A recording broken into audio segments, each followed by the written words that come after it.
I like tater tots. Are you ready for pain? Are you ready for suffering? If the answer is yes, then you're ready for Captain Freedom's workout.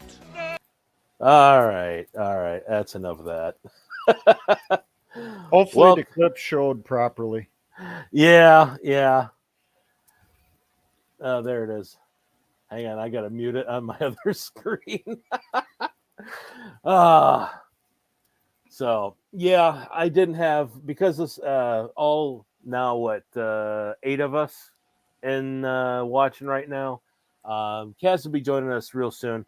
Um, this was a quick throw together.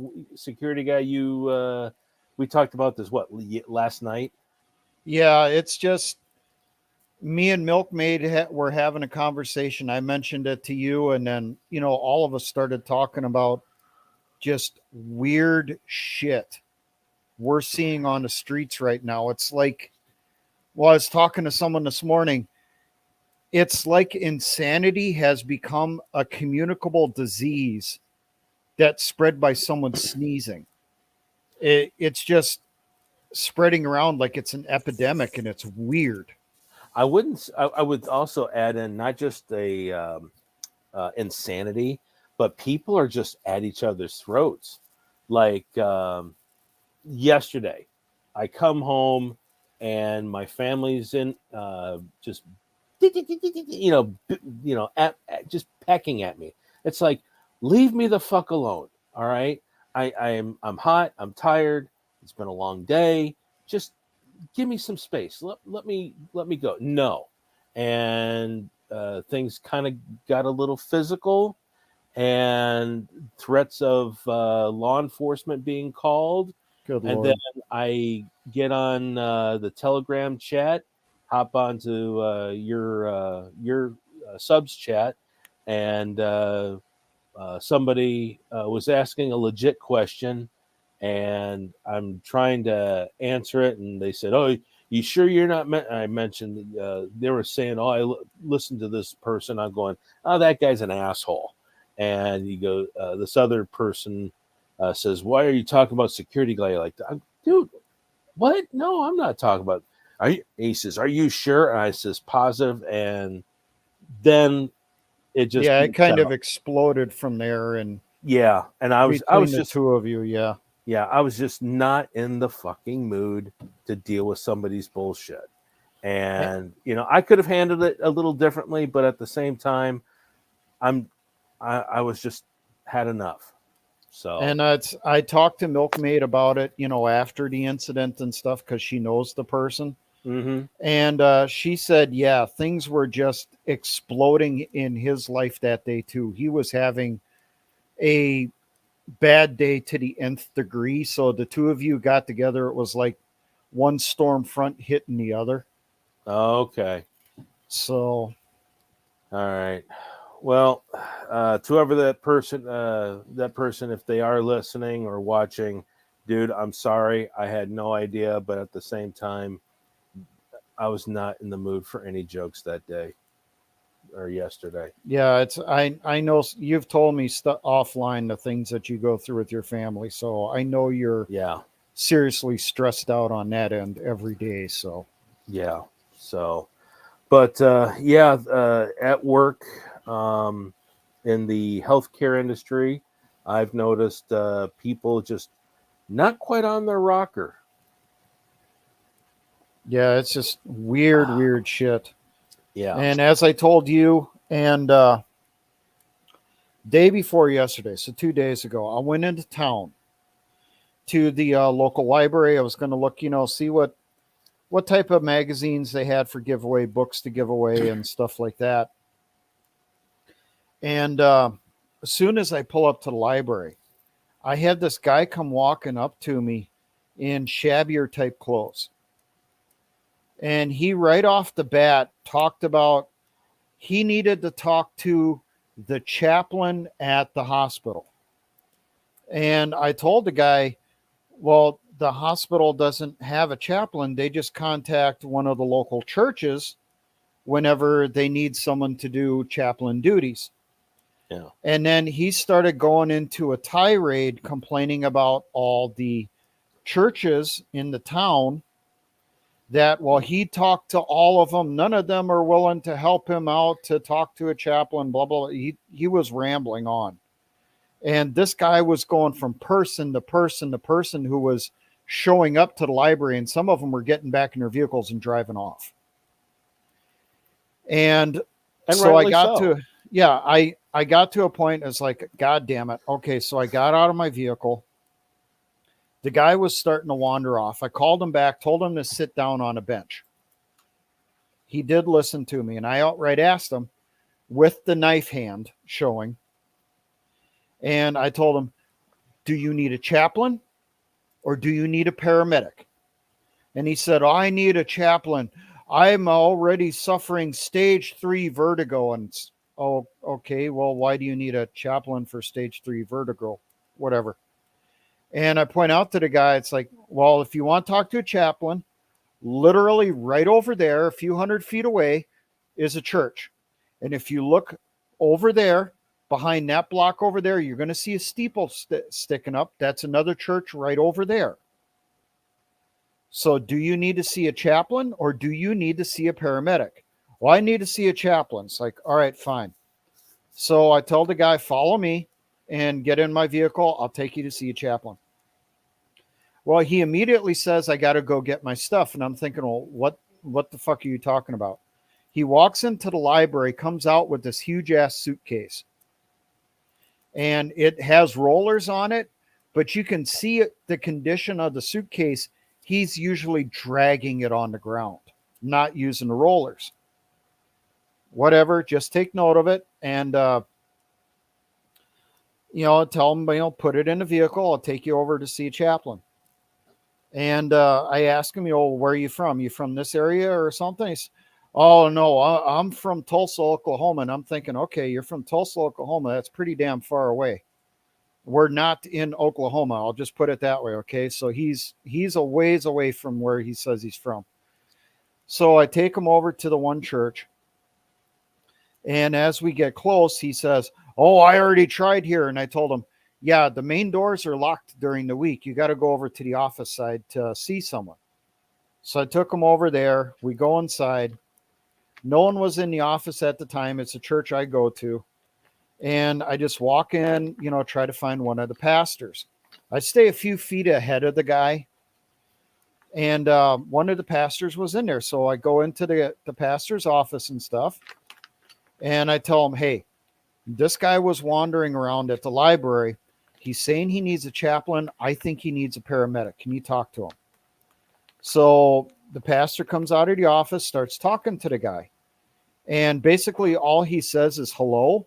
And the guy starts saying, oh, I talked to you before. You weren't willing to help me out at all. None of these churches in this town are willing to help anyone in any way at all and stuff. And the chaplain tries getting a couple words in, but he can't on the guy because he just keeps rambling on. Yeah. And so I look up at the chaplain because he's a little bit taller than me. And I just tell him ER. He turns to me, shakes his head, and he says ER. So I tell the guy, okay, just come with me. I'm going to take you over to the hospital. So we toss all his shit back in my vehicle, drive over to the hospital. I take him to the ER entrance. I tell him to sit down at the admissions desk. I go over to where the phones are, where someone was at the time. And I tell the lady that's sitting there, it's like, this guy was wandering around at the library. He says he needs to see a chaplain. I think he needs to see a medic. So she starts getting up and she says, he was just wandering around. And I said, yeah. Well, is he a family member of yours? And I'd say, no. Well, you brought someone here that you don't even know. And I said, yep, he's your problem now. And as I'm walking out the door, the husband for that lady who's starting to do the processing and stuff, he's snickering.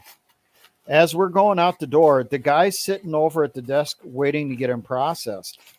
And he heard what I said to the lady, and he just starts going off on me. You make me sound like I'm homeless, like I'm a vagrant. I've been a pastor for 45 years. I'm not someone who's just wandering around talking incoherently," as he was literally doing that.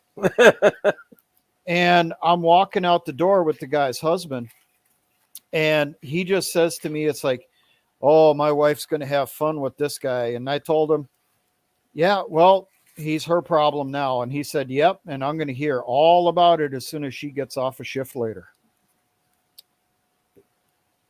So then yesterday, the next day, I call my mom to see how she's doing since my father died a couple years ago, and she's all alone now. And I mentioned the incident to her. And she said, "Well, it's funny you mentioned that. There was an article in the paper this morning talking about all the weird things happening in the area. Suicides have skyrocketed. Domestic assaults, which don't happen that often, were through the roof, where there's like multiple calls every day in this small town in the middle of nowhere, Minnesota." And she also said there's also reports every other day, almost like clockwork, of weird psychotic episodes happening in the town. And she said the one that was in there that morning in that article was a guy the night before, in the middle of the night, just started flipping out, took off all his clothes, and he was running up and down Main Street naked. And the cops were chasing him around, trying to get him to stop, find out what was going on and all that stuff. And it's just, people are losing their shit. Well, a lot of that naked stuff is that Flacca shit that was going around down here in Florida a while back. Well, I mentioned that to my mother, but this is up in the middle of buttfuck nowhere, Minnesota. I doubt it's made it up there yet. Well, that was a while back. It kind of went out of style. I wonder if maybe it kind of popped up again for whatever reason. I don't know. There is that new drug. What is it? Trank? Is that? Yeah, but that's more like a more kind of like opiate dope type drug. Mm-hmm. They cut it with a horse tranquilizer. Actually, I've been seeing video after video of people doing crazy shit like that, like the 300-pound fat chick dancing that's the on one. cars. Oh, okay. Yeah, no. I'm saying that's the one. Like, story on that one, yeah. No, it's just when the second you guys said you were going to talk about crazy stuff, I just assumed that was the headline. Well, why don't you tell us about that one, since I was down in your area, bug out? Was it? How is that like just so typical that it was? No, I mean down in Florida. You said it happened down there, so it's in your neighborhood. So Did it happen in Florida? I don't know. See, I'm not even sure where it happened, but I saw clips of it on the news, and it was, hey, let's call her a big girl with no clothes on, running down the road with a pistol, randomly shooting at cars driving by. And yeah, when I saw that, I was just like, what else do we have? Like, is there a bingo card that still has any spots left on it at this point? Just kind of crazy, man. Talking about the craziness stuff, and this kind of borderlines into the political, but there's some crazy twists on the drowned chef story at the old Barry Satoro residence. That's looking like a whole lot more crazy than it was originally thought to be. So maybe he said no to Big Mike, and Big Mike got upset. Maybe he got a little too close to Big Mike and saw some shit he shouldn't have seen, and had his last plastic surgery, if you know what I mean. Yeah.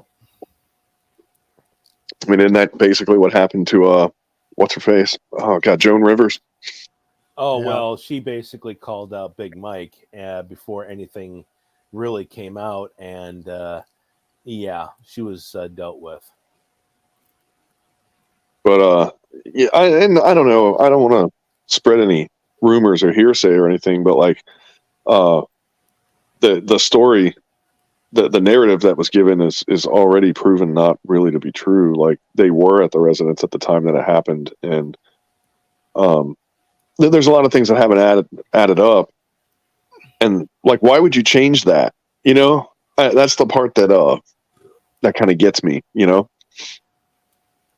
I mean, if you were just honest, it seems like it would be way more believable. You know, even if it doesn't look the best, but like, when you cover shit up, it just doesn't look right, you know? Yeah. Yeah, diabasis. I was going to get to that. Apparently, well, here's another one, Andor Scout. Mentally ill, acting, yeah, a lot of toxic energy. Yeah, no kidding. Well, there's something going on. That's Yeah. But going back to diabasis, my sister is a site coordinator for one of the elementary schools in my town, and apparently there was 2 Utes that robbed a Dollar General. So of course one gets nabbed, the other he's got a gun, and let's just say he puts the gun to his head. I mean, this is several months ago, and it was a big thing in my area because the NAACP chapters were all up in arms and saying, "Oh, it's a cop killing. You know, the cops are bad." Blah blah blah. Well, the body cam footage showed that this Ute took the gun away from his head and pointed at the cops, and the cops just, opened fire. And not only that, prior to the confrontation, this Ute actually fired at the cops and hitting one of them in the foot chase. So yeah, this they did not take any chances, and of course the Utes were the fuck trophies of one of my coworkers. Yeah. No shit.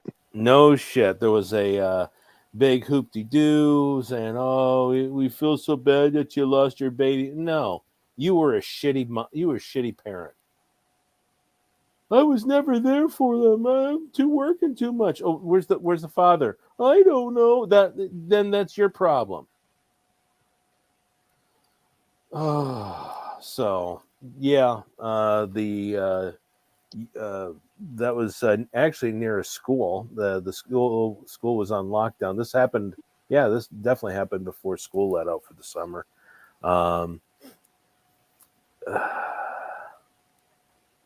Well, there's a lot of easy criteria that makes these just prize-winning shit kids that are running around these days, and you know that no father in the household is probably a really easy step one, but there's a lot of other things that happen along the way too.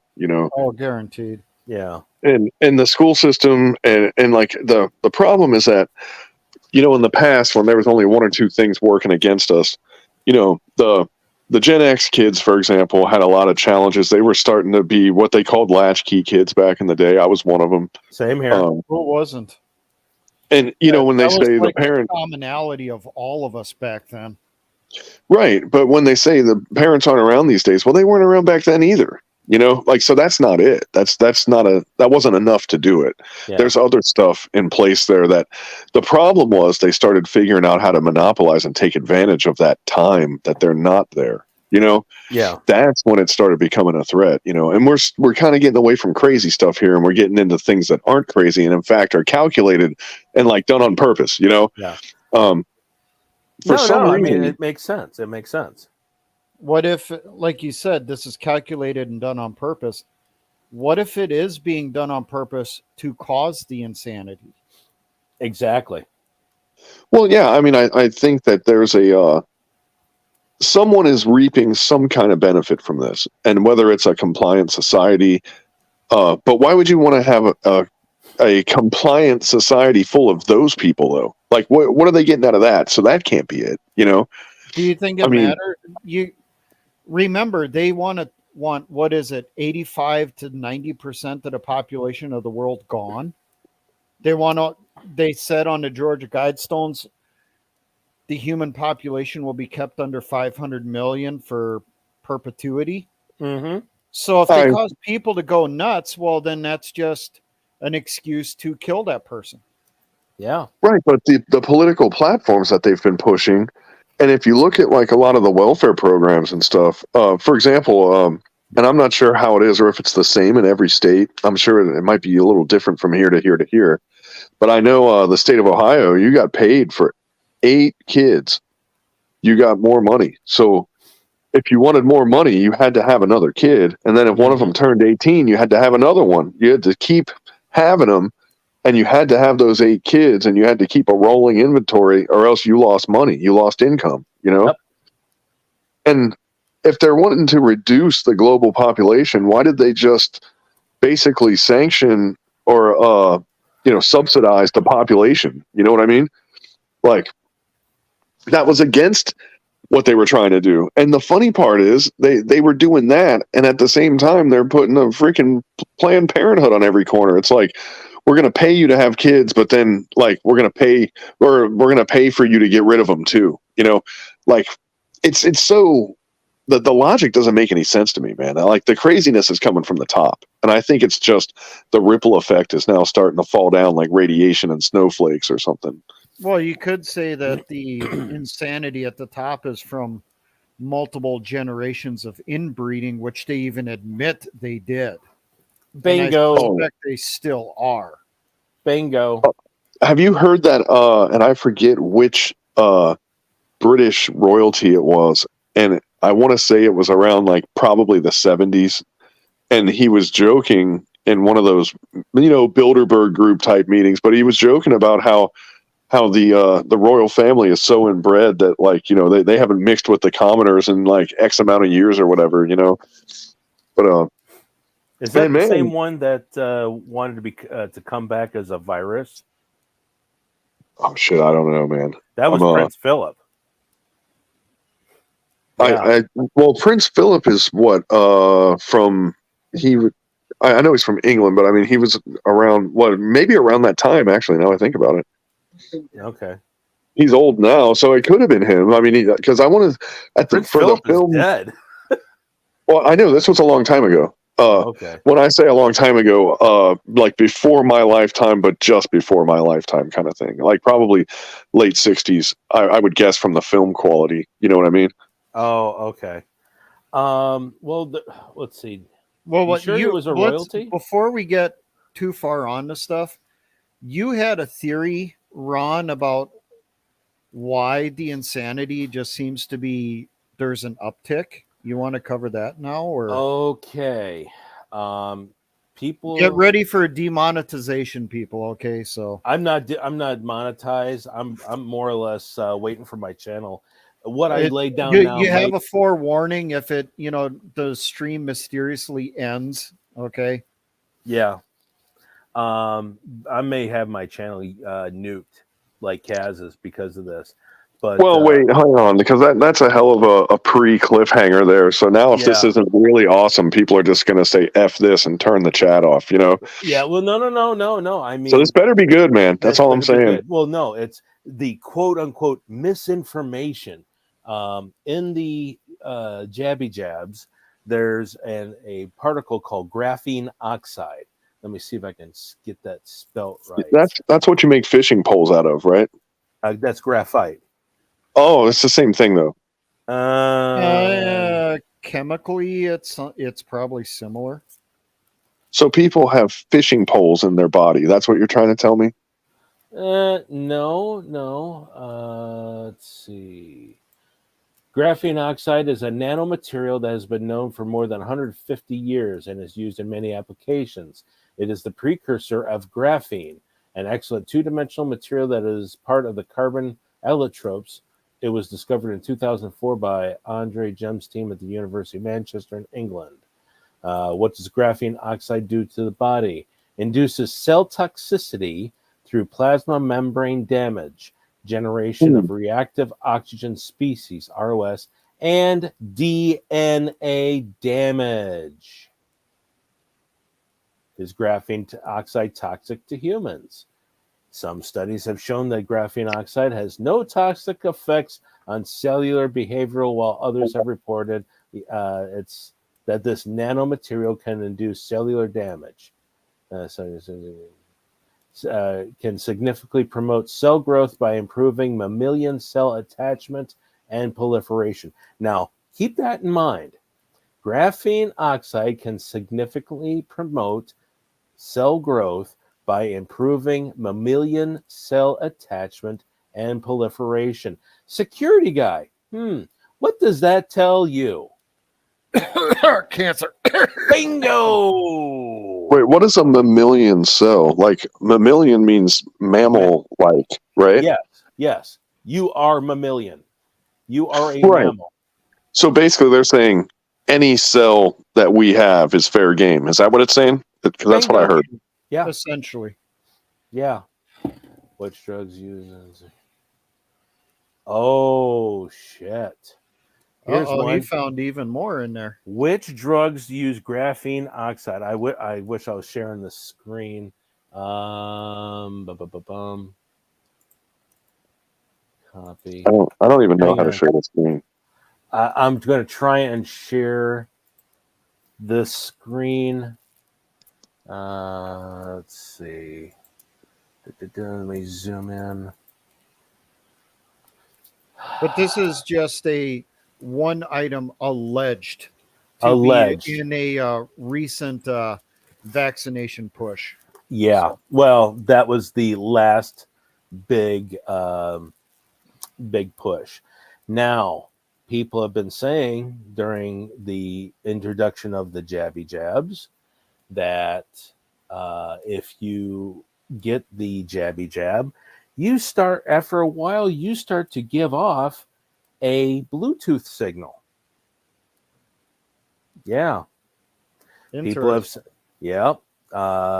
There's people saying that they could stick metallic objects to their skin, almost hanging upside down, and it's clean, dry skin. That that's an old carnival trick. So I'm just going to debunk that right now, saying I'm not believing it. But they would have a like a signal meter, and with a bunch of people in a room that was devoid. That it was like a Faraday cage, if you will, and nobody they were doing had doing a blind test. Some people had it, some people didn't, and they could figure out who had what. Mm-hmm. Is that what? Mm-hmm. Okay. Now let me see. 5G towers. Let's see. 5G cell signals. Okay, tell you what. Let's share the screen. Isn't Japan and China? They're on like 8G or something, right? China. Okay. So you guys can see what I'm seeing. 5G networks are cellular networks. Radio waves with the cellular base segment via fixed antennas over frequency channels. Okay, that doesn't sound much. Is 5G signal stronger than LTE? Can you guys see that? No, you can't. Let me zoom in.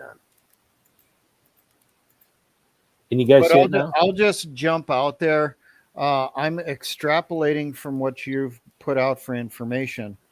You're wondering if there might be kind of a interaction between the latest technologies that's being used to improve our cell phones and this possible chemical that was in the recent jabs. Bingo. Okay. Without saying words that, would get you shut down instantly.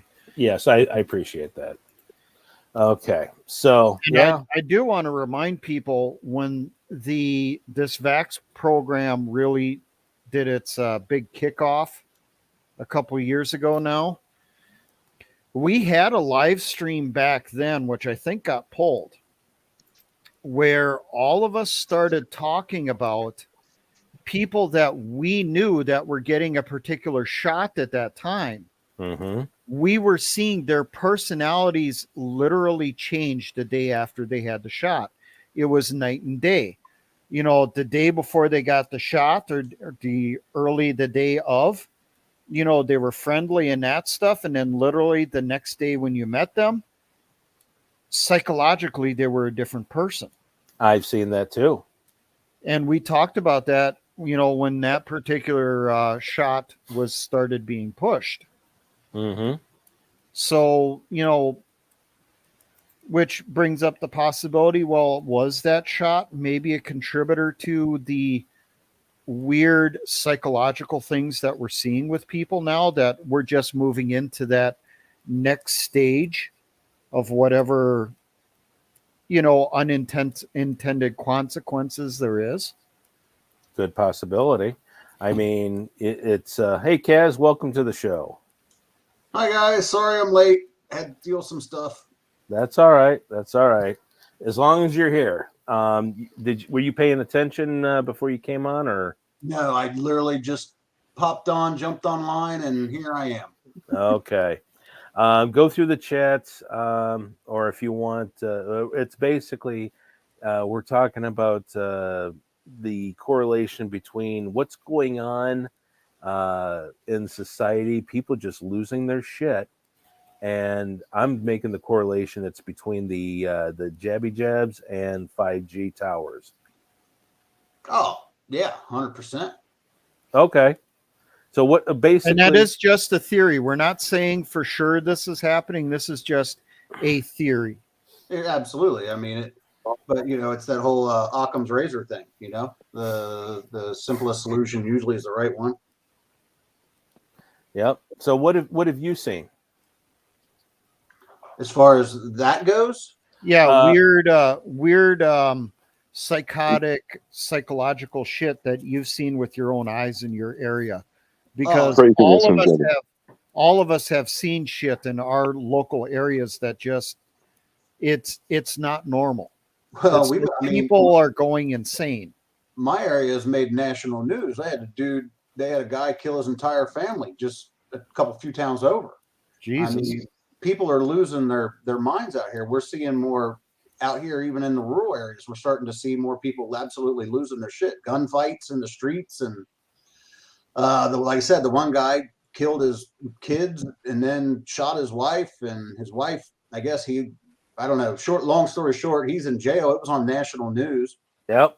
That was in New Richmond, and yeah, we're seeing stuff all over the place, man. That you can feel it when you go into public in general. It's like the psychosis has set in that people are about to snap. You add the contributing factors of possibly the jabby jab, the possibility of that being a factor, coupled with the economy and the inflation. You know, I mean, I go to Grocer's, I got 3 bags of groceries and spent $60. You know, Just 60? I can't even fill the bottom of a cart with it costing less than $40. Yeah, so basic items. Yeah, it was basic, man. That was like fish and some bananas and some potatoes and stuff, you know. So, you know, you couple those things along with the constant barrage of divisive bullshit that we keep getting fed on a daily basis. It's no wonder that people are snapping. And then let's throw in the psychological hit too. It just occurred to me, the constant fear in the news about World War III and nuclear annihilation. Oh, because absolutely. of Ukraine, that's got to be aggravating stuff too. But we're doing everything we can to race with the pedal to the floor to get there, though. And that's the part that's making me scratch my head. I just read an article that said that we now have basically Vietnam 1.0 or 2.0. We now have advisors going into combat with Ukrainian soldiers. So now we have Americans in the fray engaging Russians. I've heard that. Risky linked, I think it was Risky linked to something yesterday or the day before of them authorizing hazardous duty pay under a different title for troops serving near the front lines in Ukraine. Yeah. I mean, that's not as crazy as them being on the front lines, though. You know, But they're admitting it though by them well, posting that. but we had, and I will only say, I'm not sure how much of this I can say without doing the Yeah, don't OPSEC go. thing. Yeah, But don't go too much there. Yeah. there's a guy I know here, okay, and right as that Ukraine stuff kicked off, he was there for 2 years, and he was basically doing the SF thing, training people. So we were there from the inception of this thing, pretty much. You know, like Yeah, but that's we're talking actual carrying arms and stuff. right. Now it's changing. Now, like Yeah, we're we've starting gone to. from advisor to the unofficial combatant. I mean, you had the CIA admit that they lost a couple people in Ukraine a few weeks ago when the Ukrainian intel building got nailed by the Russians. They admitted they lost 2 to 3 people inside that building. Hold on, guys. Scrappy posted, it's curious how 5G could influence it. I don't believe the cancer ray, but with the graphene, it could. Yeah, you came in late. I was just finishing up a little correlation between graphene oxide and the new cell phone signals that's being popped up everywhere. I know in England, there's been video of, like, say in certain parts of London, you have like these street poles, like street lamps that would have these 5G towers on them, and like one side of this tower is like this tower is like real close to a tree. That side of the tree next to the 5G antennas is dead, and then you have the rest of the tree, and it's on every single pole that is next to a tree. You see that. Tell me, that is not a coincidence? So that's what I've seen in your neck of the woods, Scrappy. Well, shit, man. Like the UK's just got a salad bar of just bad turns, man. Like you know, like the whole migrant thing, the disarming the migrants, the this, the that. I mean, it just seems like the UK's just been getting their fucking ass kicked lately, man. And it's pretty not as bad as France, but it's getting there. I mean, if there's anybody that's in the UK listening in, and if you're anywhere near London, get the hell out. Thankfully, Scrappy, he's out in the countryside, I believe. But brother, oh man, I feel sorry for you. You know, I've seen. he could be in Germany right now. I mean, Germany's already gone, pretty much. Yeah, Germany's gone. France is gone. I mean, anything in the continental Europe is just gone. Except for Poland. Huh? Except for Poland. Yep. Yeah, Hungary too. All those people that we didn't, you know, how we historically have we didn't really want to like them, but we kind of liked them, and now those are the ones that are left. It's like the less that we interact with a country, the higher their chances of survival. You know, imagine that. There we go. Yeah. And we're not saying that we believe all the 5G conspiracy theories. We're just pointing out that it's kind of weird that as this is going active in more and more areas, we're seeing these weird events happening. Yeah.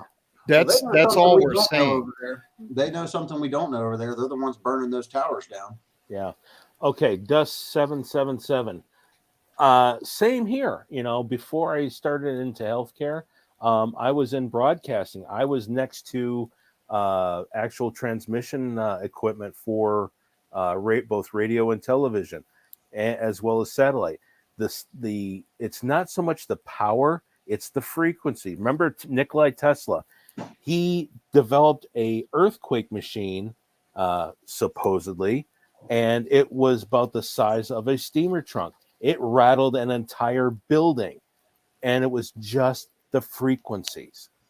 You know, granted, you have to have the power to generate the frequencies, But if these, or like say a microwave, you know, it's even the smallest microwave is going to heat boil water, right? A little 200-watt microwave for a dorm room can heat up water, you know. So I don't know. Yeah, well, you know about infrasound, right? And how, well, one, ultrasound can influence you, but infrasound, if you get between 6 and 8 hertz with the right amount of oomph behind it, you can actually interfere with the vibrational bond between the cells of a human being, and you can make them feel at lower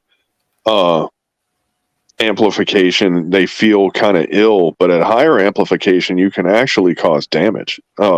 In theory, with enough power, you can melt someone with it because you can make them unvibrate. You can send a canceling frequency to the vibrational pattern that our cells are bound together, and they will stop vibrating and stop sticking together, and you will turn into a pile of goo. That's the theory. I don't think it's ever happened yet, but that's the theory. I mean, infrasound can be that exactly. And one thing, if you ever watch like the Nature Channel, when a leopard or a tiger or whatever charges the gazelles at the watering hole, they all scatter instantly, but there's one or two that just stop and stick their head up and go, huh? You know, that's because the tigers and the lions or whatever, they give out a burst of infrasound, and they say it's at about 16 to 18 hertz. It confuses them. It interrupts their thought process. It's like getting tased in the brain a little bit, you know? And they're disoriented, and it gives them that half a second of delay before their brain kicks back in. That half a second is all they need to get them, you know? And they use that infrasound as a weapon to apprehend animals so that they don't have a chance to run away. Well, frequency and vibration are everything. You're starting getting in, when you start talking about frequency, you start getting into the quote unquote new age, new whatever people that are all doing all the spiritual frequency stuff, where it's like, what is that, 535 megahertz or something? Has a Ohm. that changes your brain waves. I want to jump in here quick now. I just posted a link. Okay, now this sound as a weapon thing, like Bushido is talking about, the military has had this since the late 90s. Okay, It was deployed to Iraq. It's called VMADS, and vehicle mounted active denial system. It is a non-lethal technology that utilizes millimeter wave electromagnetic energy to stop, deter, and that's it. Well, there's other ones too. There's smaller ones than that. This is like that's future weapons. That is from 20 years ago. Guaranteed. Yeah, that's the big one. Improved on it. Yeah, that's the big one. That's the early model. That's a I trained on acoustic weapons, so I mean I know that it's real because I was trained on it. You know, I mean it's not as cool as it sounds, but the potential that it has. And the one thing I learned from training on it is when you hit those frequencies that, for example, the ones that make you feel sick, or when you the ones that make you feel like your skin's itching real bad and stuff, you know, burning or any of the other stuff. Yeah. But you that's the microwave stuff that they use. And they have that too. So that's a whole other thing. Also it applies. I believe this is that. Yeah, I believe this is the one you're talking about, where they can actually single out an actual individual to do that. Yeah, this is the big system though, the old one. Yeah, that's like generation 1. Yeah, we're on generation what? And if they could do that type of stuff 20 years ago, what do you think is potentially going on now? Well, the whole trick with the acoustic stuff is if you can shoot a sound that makes someone feels like they want to throw up, what do you think the guys in the vehicle feel like when it's just booming out of that big like acoustic projector?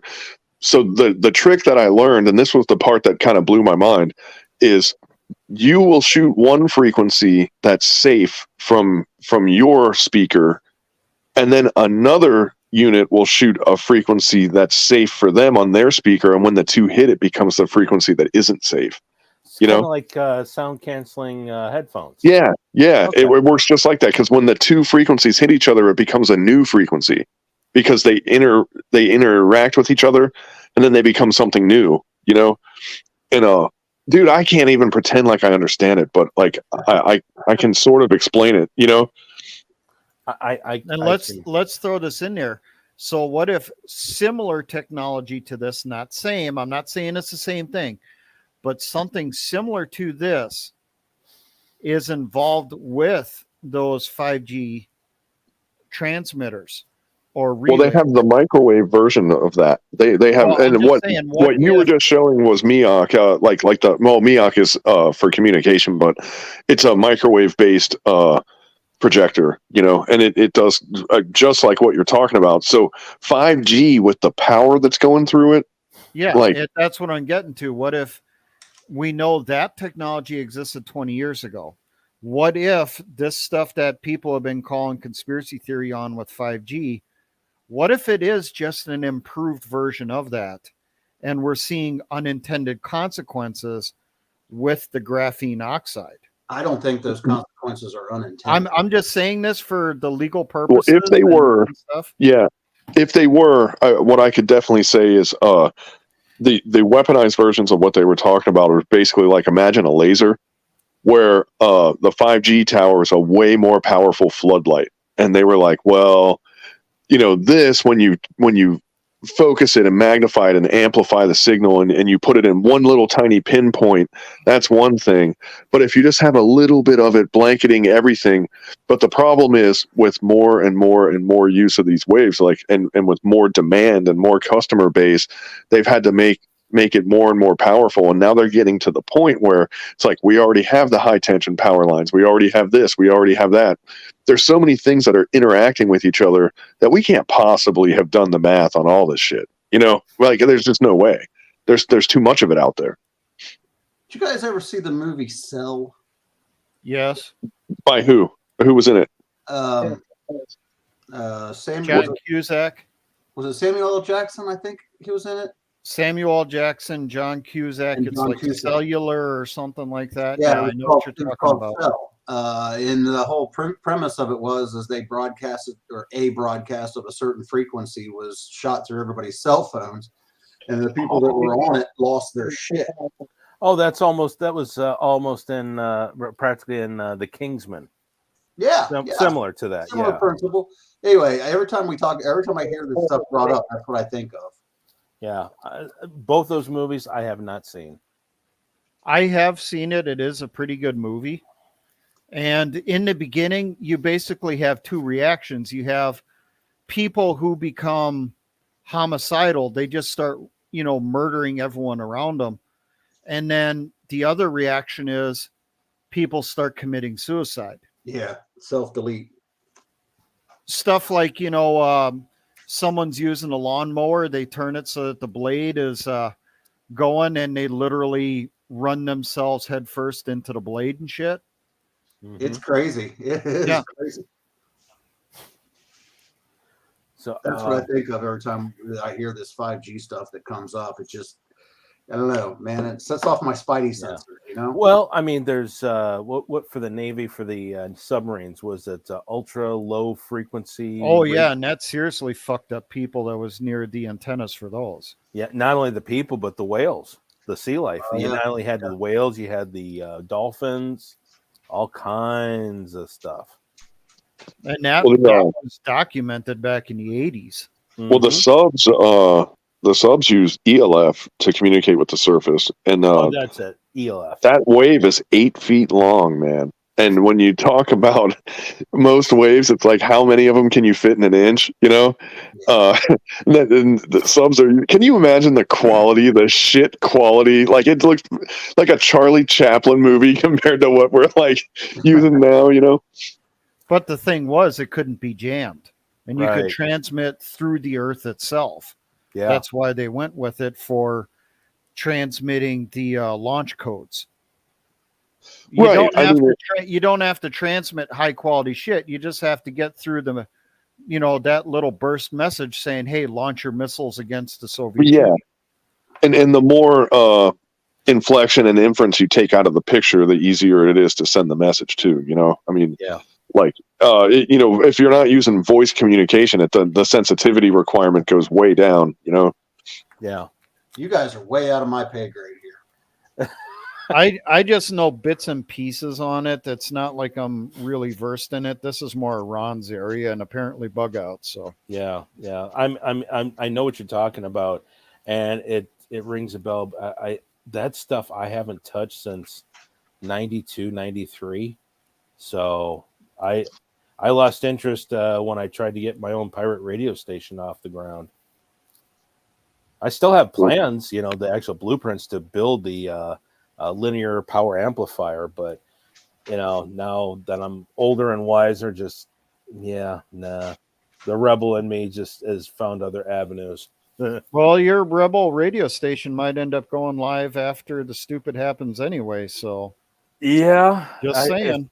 If that's the case, I better start getting the parts now, because once the stupid happens, a lot of those parts are made in China now. Used to be made in Japan, but not anymore.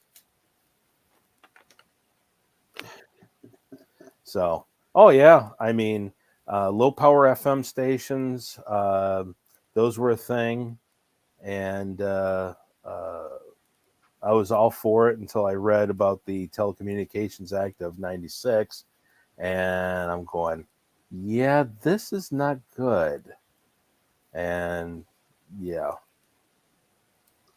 Yeah, because the government controls space, air, frequencies, technologies, ground, everything. We don't control our own shit. Oh, no kidding. Literally. I want to point this out. And I know this from when I was growing up in Minnesota. In most states, when you buy a chunk of land, everything that's in the land belongs to you. Okay? Yeah, mineral rights. Yeah. In Minnesota, that anymore. doesn't exist. Minnesota, for decades, it is the state owns every mineral that's on your land. You basically just own from the grass up. That's Yeah. such bullshit. Yeah. And it's been that it was that way when I was a little kid. I can only guess it's worse now. So they literally had it in the law. If you're digging on your land, you find oil, you find coal, you find iron. It belongs to the state, not you. And you have to pay the state to purchase the mineral rights for the minerals on that property. Oh man, you spoiled guys from Minnesota that think you own your rainwater. I've heard it a million times. Yeah, I think when you look at that kind of stuff, and you start thinking about what the government actually takes from us. I'm kind of okay with shit melting the fuck down. I say let's pour the gasoline, light the match, and get this party started. Before we're too old to do it. Well, man, but the anticlimactic part here is like they are shooting themselves in the fucking foot so fast that there's nothing to pull that they haven't already pulled themselves. Dude, BRICS is about to polish our shit like so bad. You know what I mean? Yeah, 100%. And they're doing nothing about it. They're doing absolutely nothing about it. They're like, we're going to release a digital currency. Like, that's like somebody releasing an 8-track cassette today. It's like, man, they already did that, dude. Like, that's already been done. Like, they are so far behind the power curve right now. And BRICS Pay is going to do the same thing, except it's going to work, and ours isn't. Yeah. Well, didn't that FedGov or FedCoin or Fed whatever go into effect already? I don't know if it has. Has it? I think the it announcement was supposed to be this month, with it going active later this year, the last I heard. Yeah. Well, August 22nd to 24th, BRICS is having that meeting, and they're going to do something.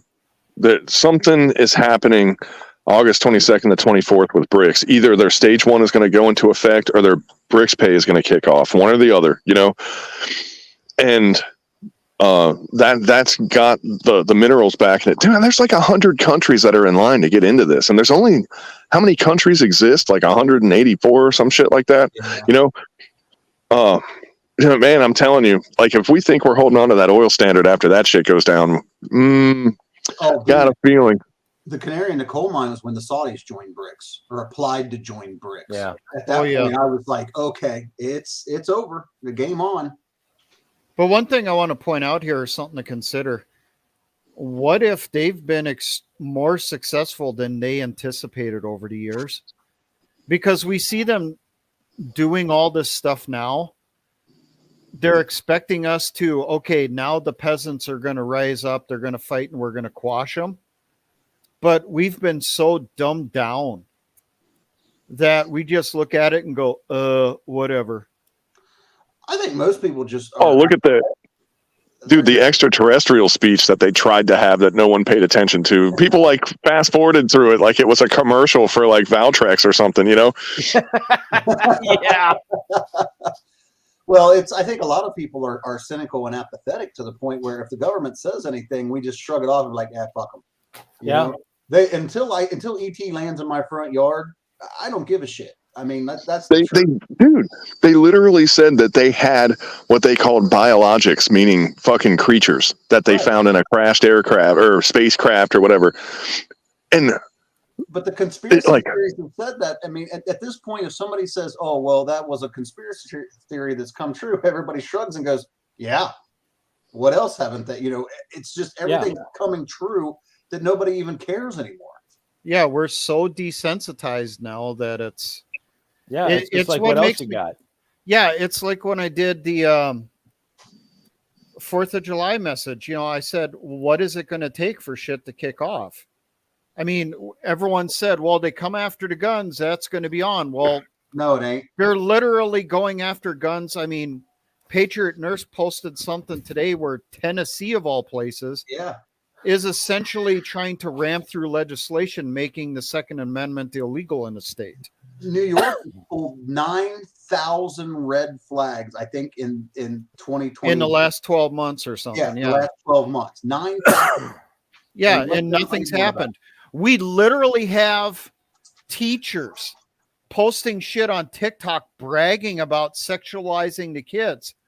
No one's doing anything. So what the fuck is it going to take? Maybe that's what they're doing. You know, maybe they're aware of some correlation on the shit. They deliberately are tuning the frequencies just right to cause the crazies to lose their shit to kick it off. They couldn't. Don't forget about Dude, don't forget about the GMOs. You're not giving GMOs nearly enough credit right now. Yeah, but I'm just saying, you know, they tried with Antifa and BLM giving them carte blanche to start the communist revolution, and it fell flat on its fucking face. They keep doing everything against the Patriots, and we keep backing off and saying, well, don't do it again. They do it again, and we keep backing off. Maybe that's what's going on with this weird psychotic shit we're seeing. They're finally just saying, fuck it, let's try it with the crazies now. Maybe. Well, weren't they always trying it with the crazies? Because, you know, every... I get what you're coming at with that, yeah. Dude, every Supreme Pizza mass shooter they've come up with lately, one, hasn't fit the criteria to be a Supreme Pizza, and two... No kidding. The manifestos were written in crayon and shit, and like, you know, and then they all have manifestos, you know, and when you look at like all that documentation that got released on like, man, it's part and parcel. Like they're literally following a script, but like we have the script too, and we see it, and we're like, yeah, and I was like, now they didn't release that one school shooters manifesto. Yeah, the manifesto, They put the wrong stuff in it, and they were like, damn it, these freaking crazy people, they don't listen to orders, you know? Well, I guess the CIA had problems with copy and editing. I don't know. You know, they couldn't get all of the wording right on it. Yeah, rumors is on that the Tranifesto, the person refers to themselves as a black male who's gay or some shit, and it's just well, a black male that wanted to overpower Caucasian women or something.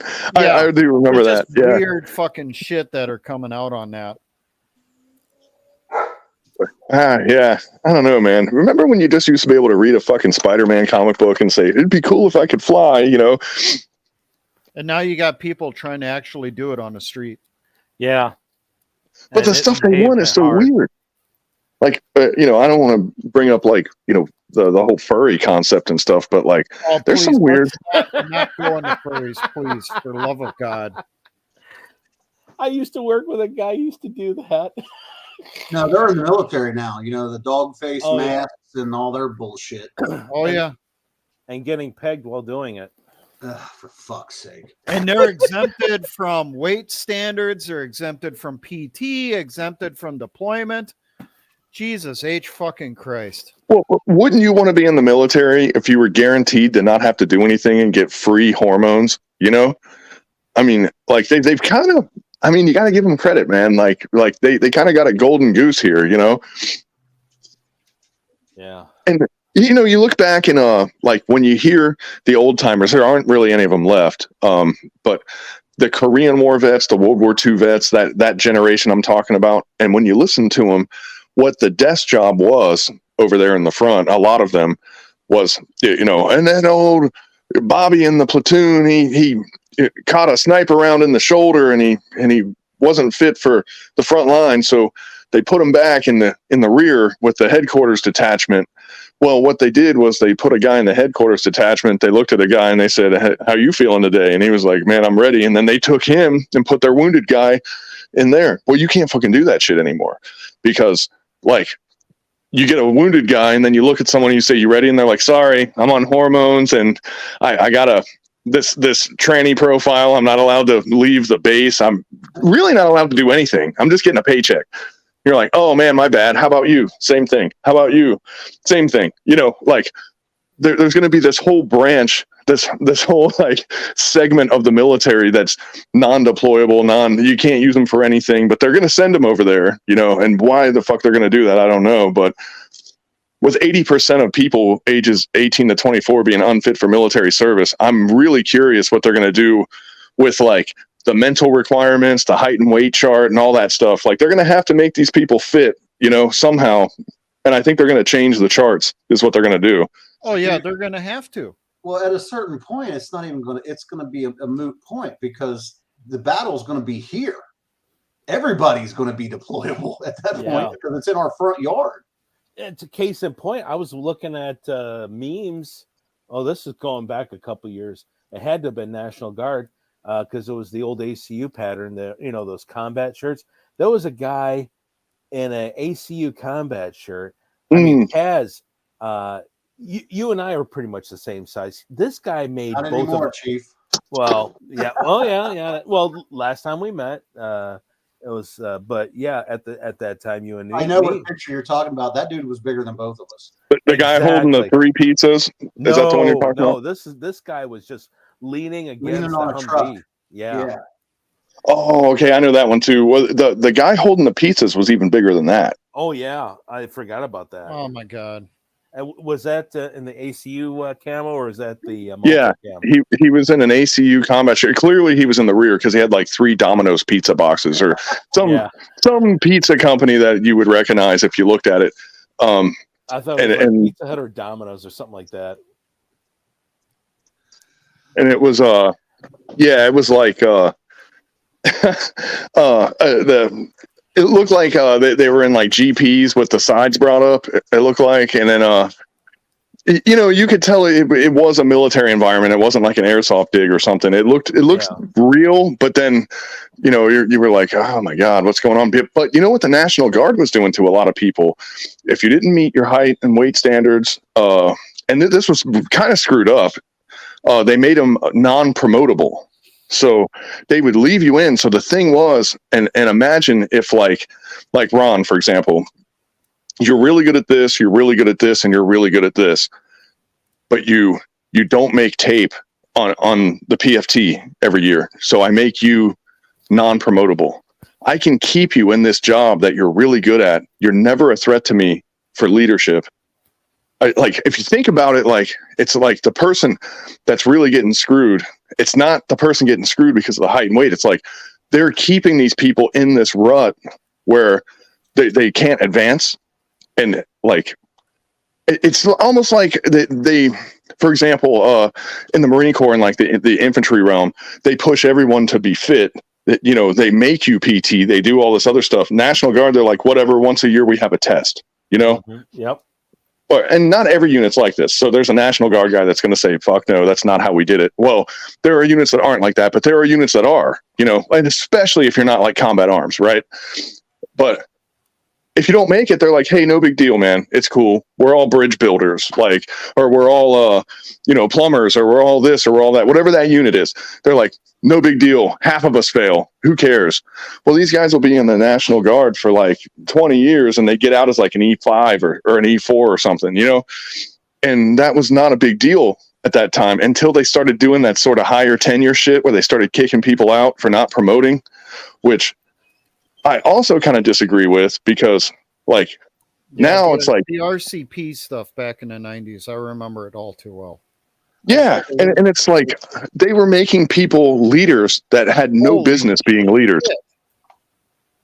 Dude, that guy makes me small. I told you. That has to be at fucking NTC or something. Because there's no way that's forward deployed somewhere. No way. Yeah, that Dude, that dude gets a free steak at Applebee's once a year. Think of that.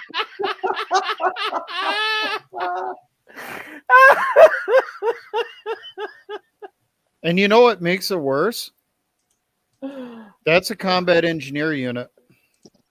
Oh, how can you tell? The equipment that they got behind them. Oh, there. But now, see, and this is kind of like, okay, right behind them. Hang on, let me. You got an MRAP there. I can't tell exactly what type because this is later, but he's leaning on a rhino mount, and I'm amazed he hasn't broken it off.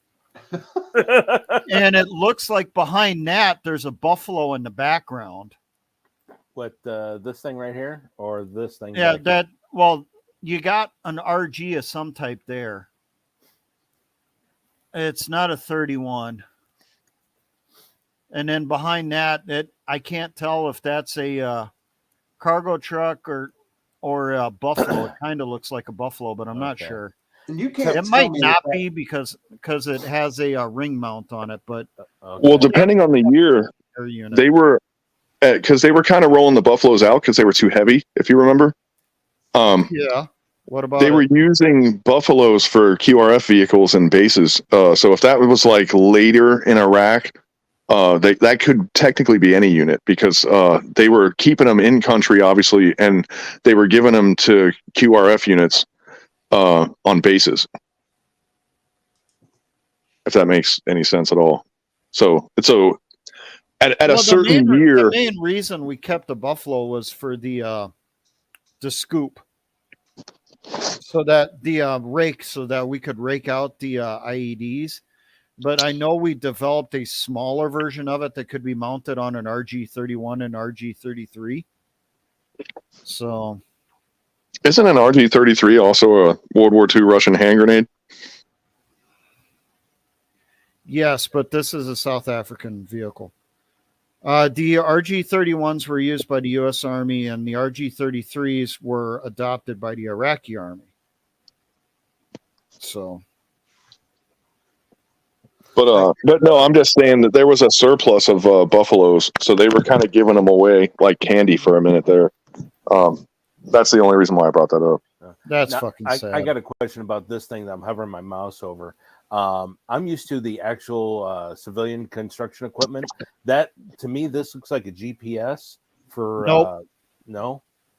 Nope, that's an antenna for blocking radio-controlled IED signals. Well, the Dukes and the Warlocks. I forget which one's which.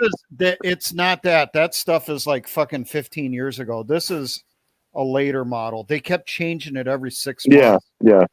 That's what that is. That's one of those. It's just a different type of antenna. Okay. But there's always one of those, you know? All right. So there's always some newfangled jammer antenna sticking out on those.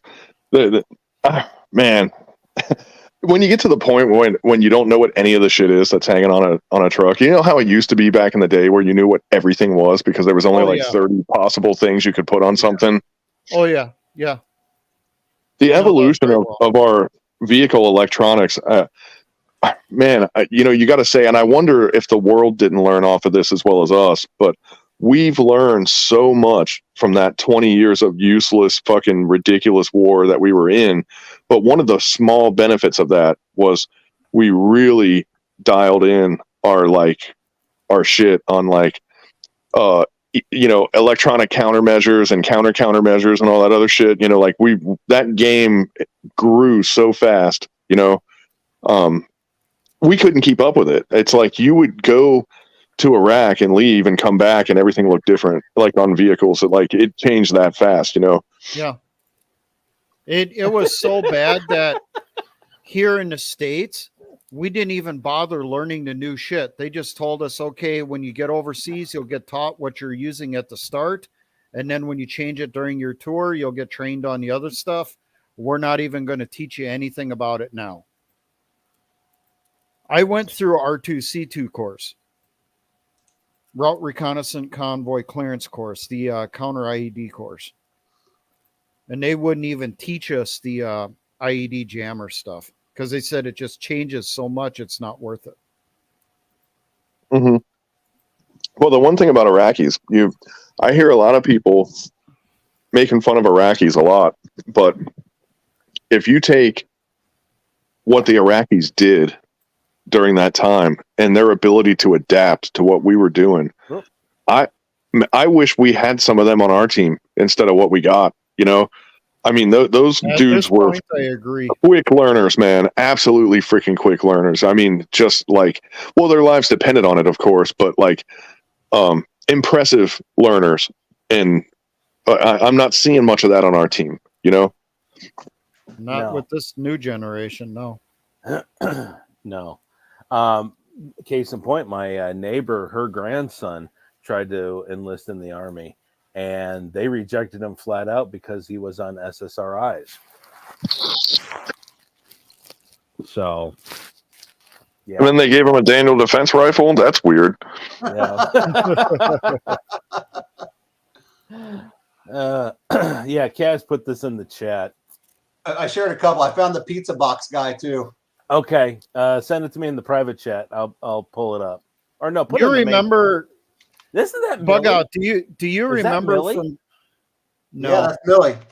Holy that's fuck. Millie. Yeah, he's a short fucker. Yeah, he's definitely not Schwarzkopf, is he? No. Fuck no. Fuck no.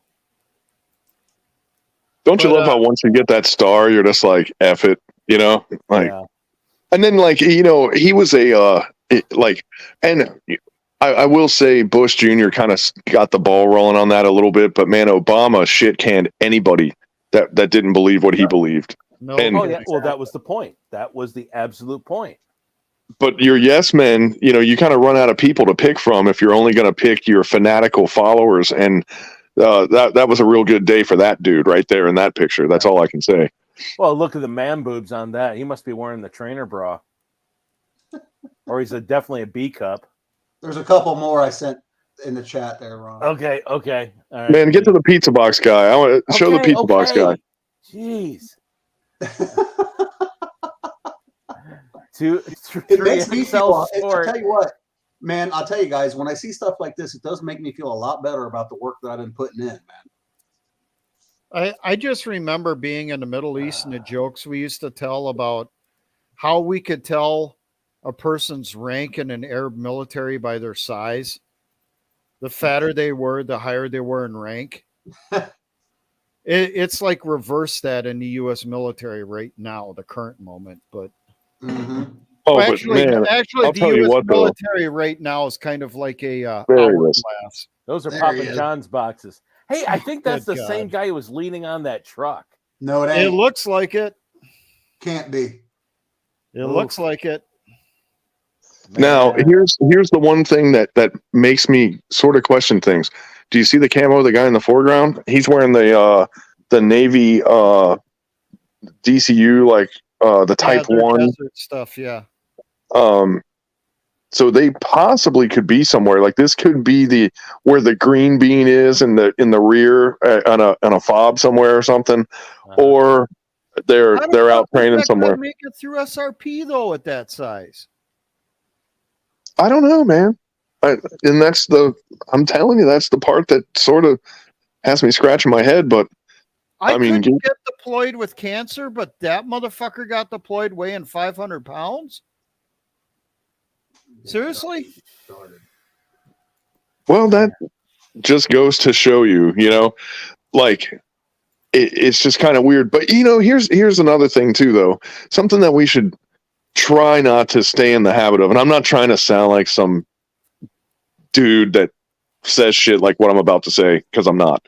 But like, man, we got to start bringing these dudes up though. Like, and we're making fun of these guys in the pictures, and it's fun and shit. But like, well, look at we got 2 guys right now working on their weight in this very live stream. But like, what I'm saying is like, in our community, we can't be as cutthroat as we are on these guys that are these military photos that we're looking at, because like we're gonna need everybody that we can get, man. And like we gotta start trying to be more positive. And I'm not saying that we're not being positive. That's not what I mean. But I 100% agree with you.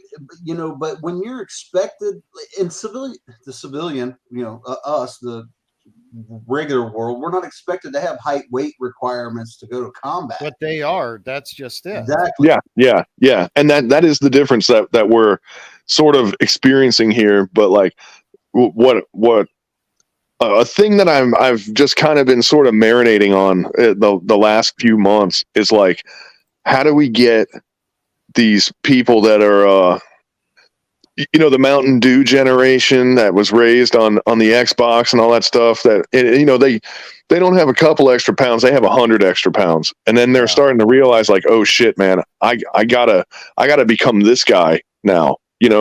How do we help them become that guy? How do we be supportive of that? I don't know. Well, but it's called tough love. I can speak to this on point. Until you make the decision, until something snaps in your head, people aren't going to do it. They're going to do it when they feel damn well good and ready. Exercise on personal initiative. That's the bottom line. And that's what happened with me. Until something clicked and said, okay, shit, fuck, I got to lose 100 pounds. Well, here we go. Yeah. And that again, until you put down the booze, put down the pizza, and get your ass off the couch, they're going to continue to be what they are. Yeah. I mean, this past weekend we had an FTX, and last year we had another big FTX like this, and my performance in this one compared to the last one was night and day, absolutely night and day. Yeah, that's good to hear. And shit. I mean, I'm telling you, but until actually make that decision they have to consciously make the decision to get the fuck off their asses and do something. It's not going to. People tell me they would tell me, hey man, let's go do this, or hey, let's go do that. I had people, and I was just like, whatever. I got my whiskey, I got my pizza, I got my whatever, and hey, I got my guns and my preps, and I'm good to go, whatever. No, until you realize my fat ass can't run a mile without wanting to die, then again, it becomes a moot point. There's nothing that any of us can say to somebody that will motivate them to go do it. They have to find that motivation on their own. Yeah, and my cardio is pretty bad right now. Just this rut that I've got in between, the whole work and home. My work days, my day's shot, because like it pretty much absorbs my whole day. So I'm out. Then when I'm off, it's like I've got all these little projects lined up and all this other stuff. And dude, I haven't been putting the cardio in that I need to.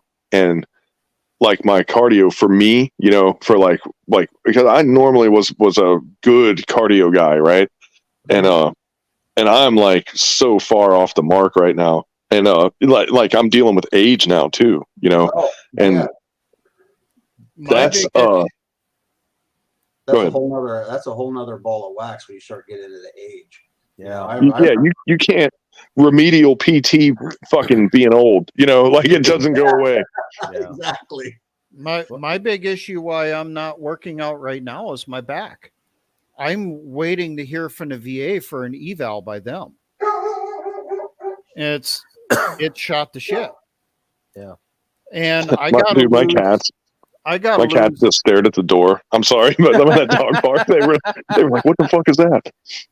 Anyway, go ahead. I got to lose 60 pounds to get back to my combat weight, which ain't much.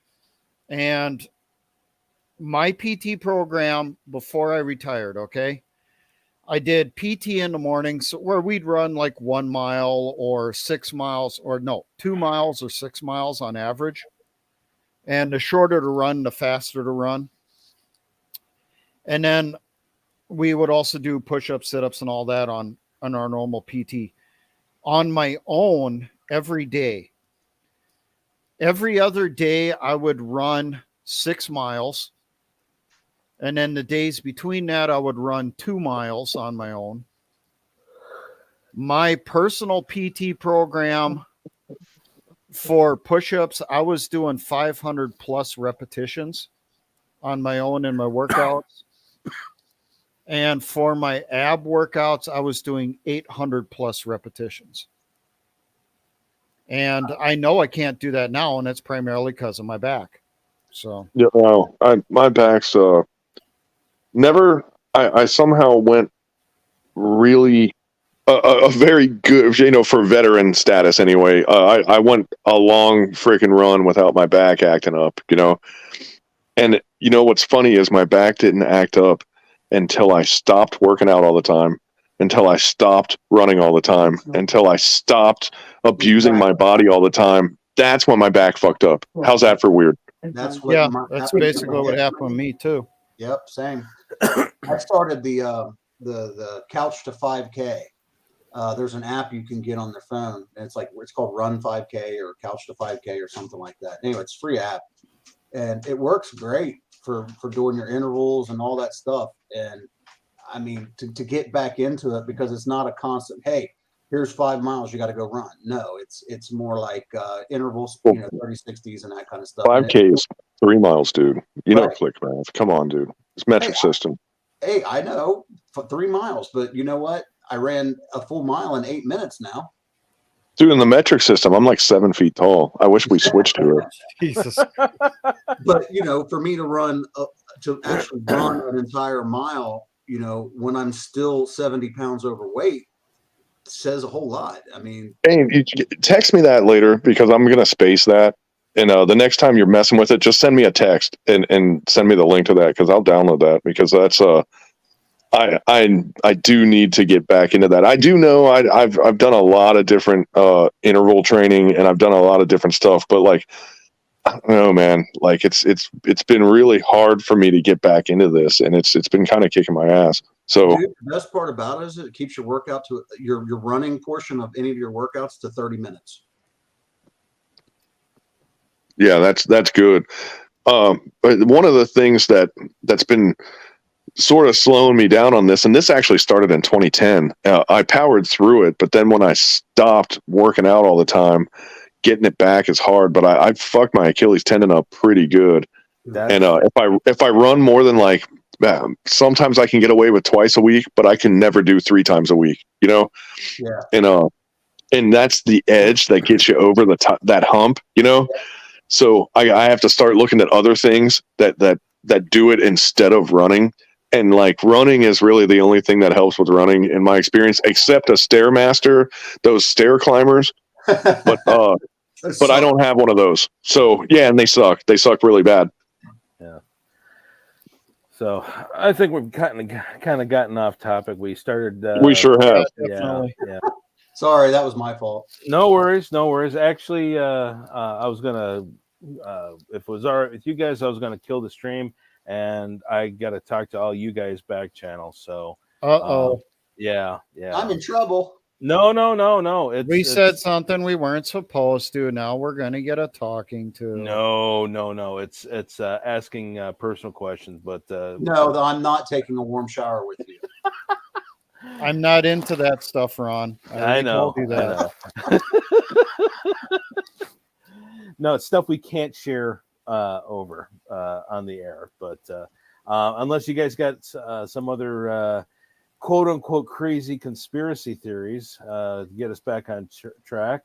Well, how about we just do a couple of real quick zany predictions, because there's a lot of stuff that's about to cusp up here, and I love hearing your perspectives on this. One, I'll give a couple just like what ifs here. I brought up the BRICS versus the dollar thing. I'd be curious to hear your guys' take on that. The other one is like we brought up Americans starting to encroach the front line of Ukraine. I'd be curious to hear what you guys have to say about that. And the other one is you heard about the rice thing, how India banned the export of rice because they had a bad year, so they're keeping the rice to keep the prices down in India. How much of a wave do you think that's gonna be? I'm not talking Ice Age farmer details, just like off the cuff, like how much of an impact do you think that's gonna make? I'll say this right now because people are causing the fucking scares and panics on the rice. It's just one type of fucking rice. And it's only out of India. You realize how many other countries produce rice and sell it on the market? I mean, fuck, we grow rice in the United States, for God's sakes. There's no shortage. But people have everyone freaking out on this shit. They're literally having grocery runs now because of people like Dabu posting videos about, oh my God, there's not going to be any rice anymore because of India isn't allowing an export. That's one fucking country. There are lots of other sources for rice. So we're not able to get one version of rice. There's a lot more than just the one type of fucking rice, people. There's no reason to go out there, freak the fuck out, and buy 100 pounds of rice tomorrow. There really So you're isn't. saying that you support diversity? Is that what you're saying? And inclusion. I'm saying that this is essentially the toilet paper scare all Bingo. over again. Yep. That's all this is.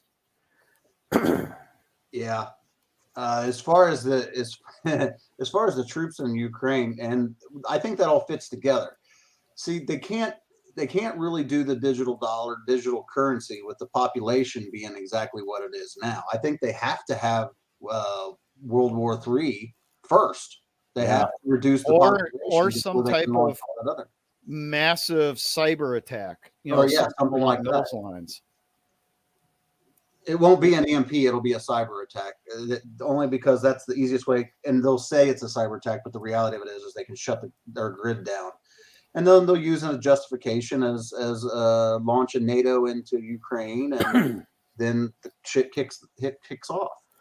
Well, what was it? Because I know I linked to the report. Alex Jones last week saying that he was getting a lot of chatter out of people in Washington, D.C., that they're gearing up to launch a cyber attack, and they'll say that it's those MAGA extremists and militias that did it. Hey, didn't we say that years ago? With the backing of Russia. Yeah. Alex has been saying that for the past couple of years. We beat Alex Jones to that one. Yeah, he was pushing that last week. I linked to that on Telegram. Oh, no. Alex has been, I listened to Alex Jones. Alex has been saying that for like the past 3-4 years. Yeah, but he was saying he's getting more and more chatter on it, that they're literally getting it set up right now. Yeah, is what he said. Yeah. Who knows if it's true or not, but that's what he's being told. He's been right more than he's been wrong. Exactly. And the thing is, I've been listening to Alex Jones shit since 2012. And there is a pattern. When he says, I'm getting more and more chatter on this, that means it's going to, they're really planning it. I mean, when Alex says, oh, I've been hearing this, that means they're thinking about it, or they have a rough idea. And then when he goes, well, there's a couple of sources here and there, that means they've really thought out the plan. But now when right before the invasion, Alex was the same thing. there was rumors that Russia's going to invade Ukraine. I'm thinking, yeah, and no, Kaz, you called it. But and the same thing Alex was doing again. There was more chatter, and that was, what was it, in early 21 that the chatter was. Then later in 21, there was there's a lot of chatter going on. Putin's going to be doing this, and then Putin wasn't going to be doing it. It was all mostly what did he say? Well, he called COVID too. Like exactly. Yeah. And with me, I was like, holy shit, I'm working in healthcare. I got a family member who's got a compromised immune system, and I went out and got like what little was left, the Tyvek suits, the N95 masks, the whole gambit. And I was afraid for my family member, but after the stuff started coming out, granted, people in China were doing the kick and chicken, but at the time, Alex didn't put two and two together that the whole COVID was also a way for China to put the kibosh on the riots in Hong Kong. It was a 2-for-1 for them. Mm-hmm. Yeah. So, and you know who else? Who else had a leg up on COVID coming out was those people that used our tax money to fund the facility that made it. Those guys kind of had an idea what was going on too. Mm-hmm. But they didn't make I want to point out too, when did COVID really start its scare? It was the day after the Richmond rally in 2020. Yep. And that one scared the shit out of them. Yep. I can tell you that before that, militia was just exploding in numbers across this country. Yeah, And then we had COVID hit. So then, units can't get together, can't train because of disease and stuff. And then we had the January 6th shit. So then units were closing up left and right. And,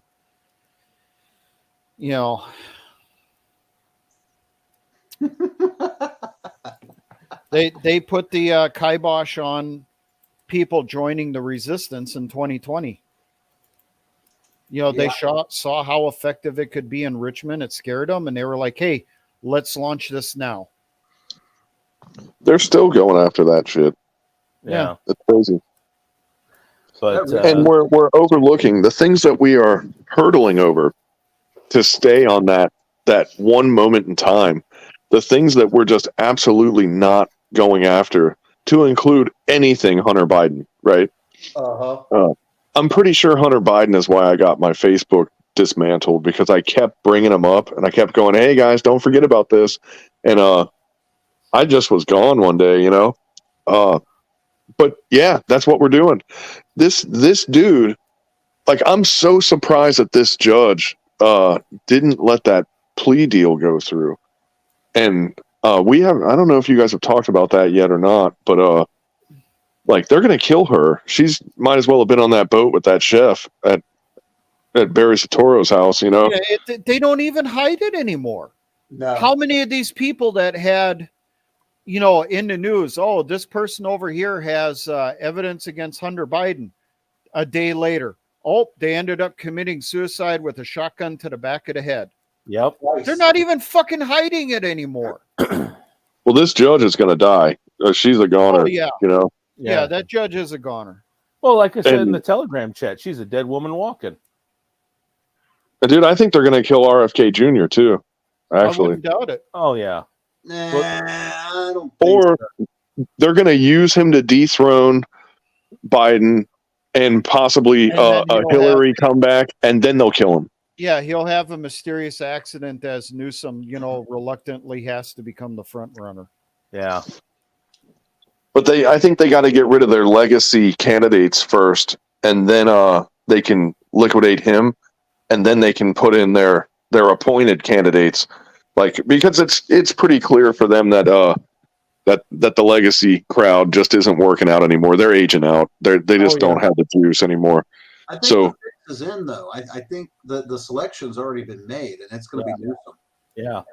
I still laugh at this. I remember telling Vaughn, Backcountry Preps in 2020, that they were setting up Newsom to become the next president. Yeah. And he kept telling me, oh, no, it's not going to happen. He's not popular in California. He's going to lose the referendum or the recall. You know, his days are over.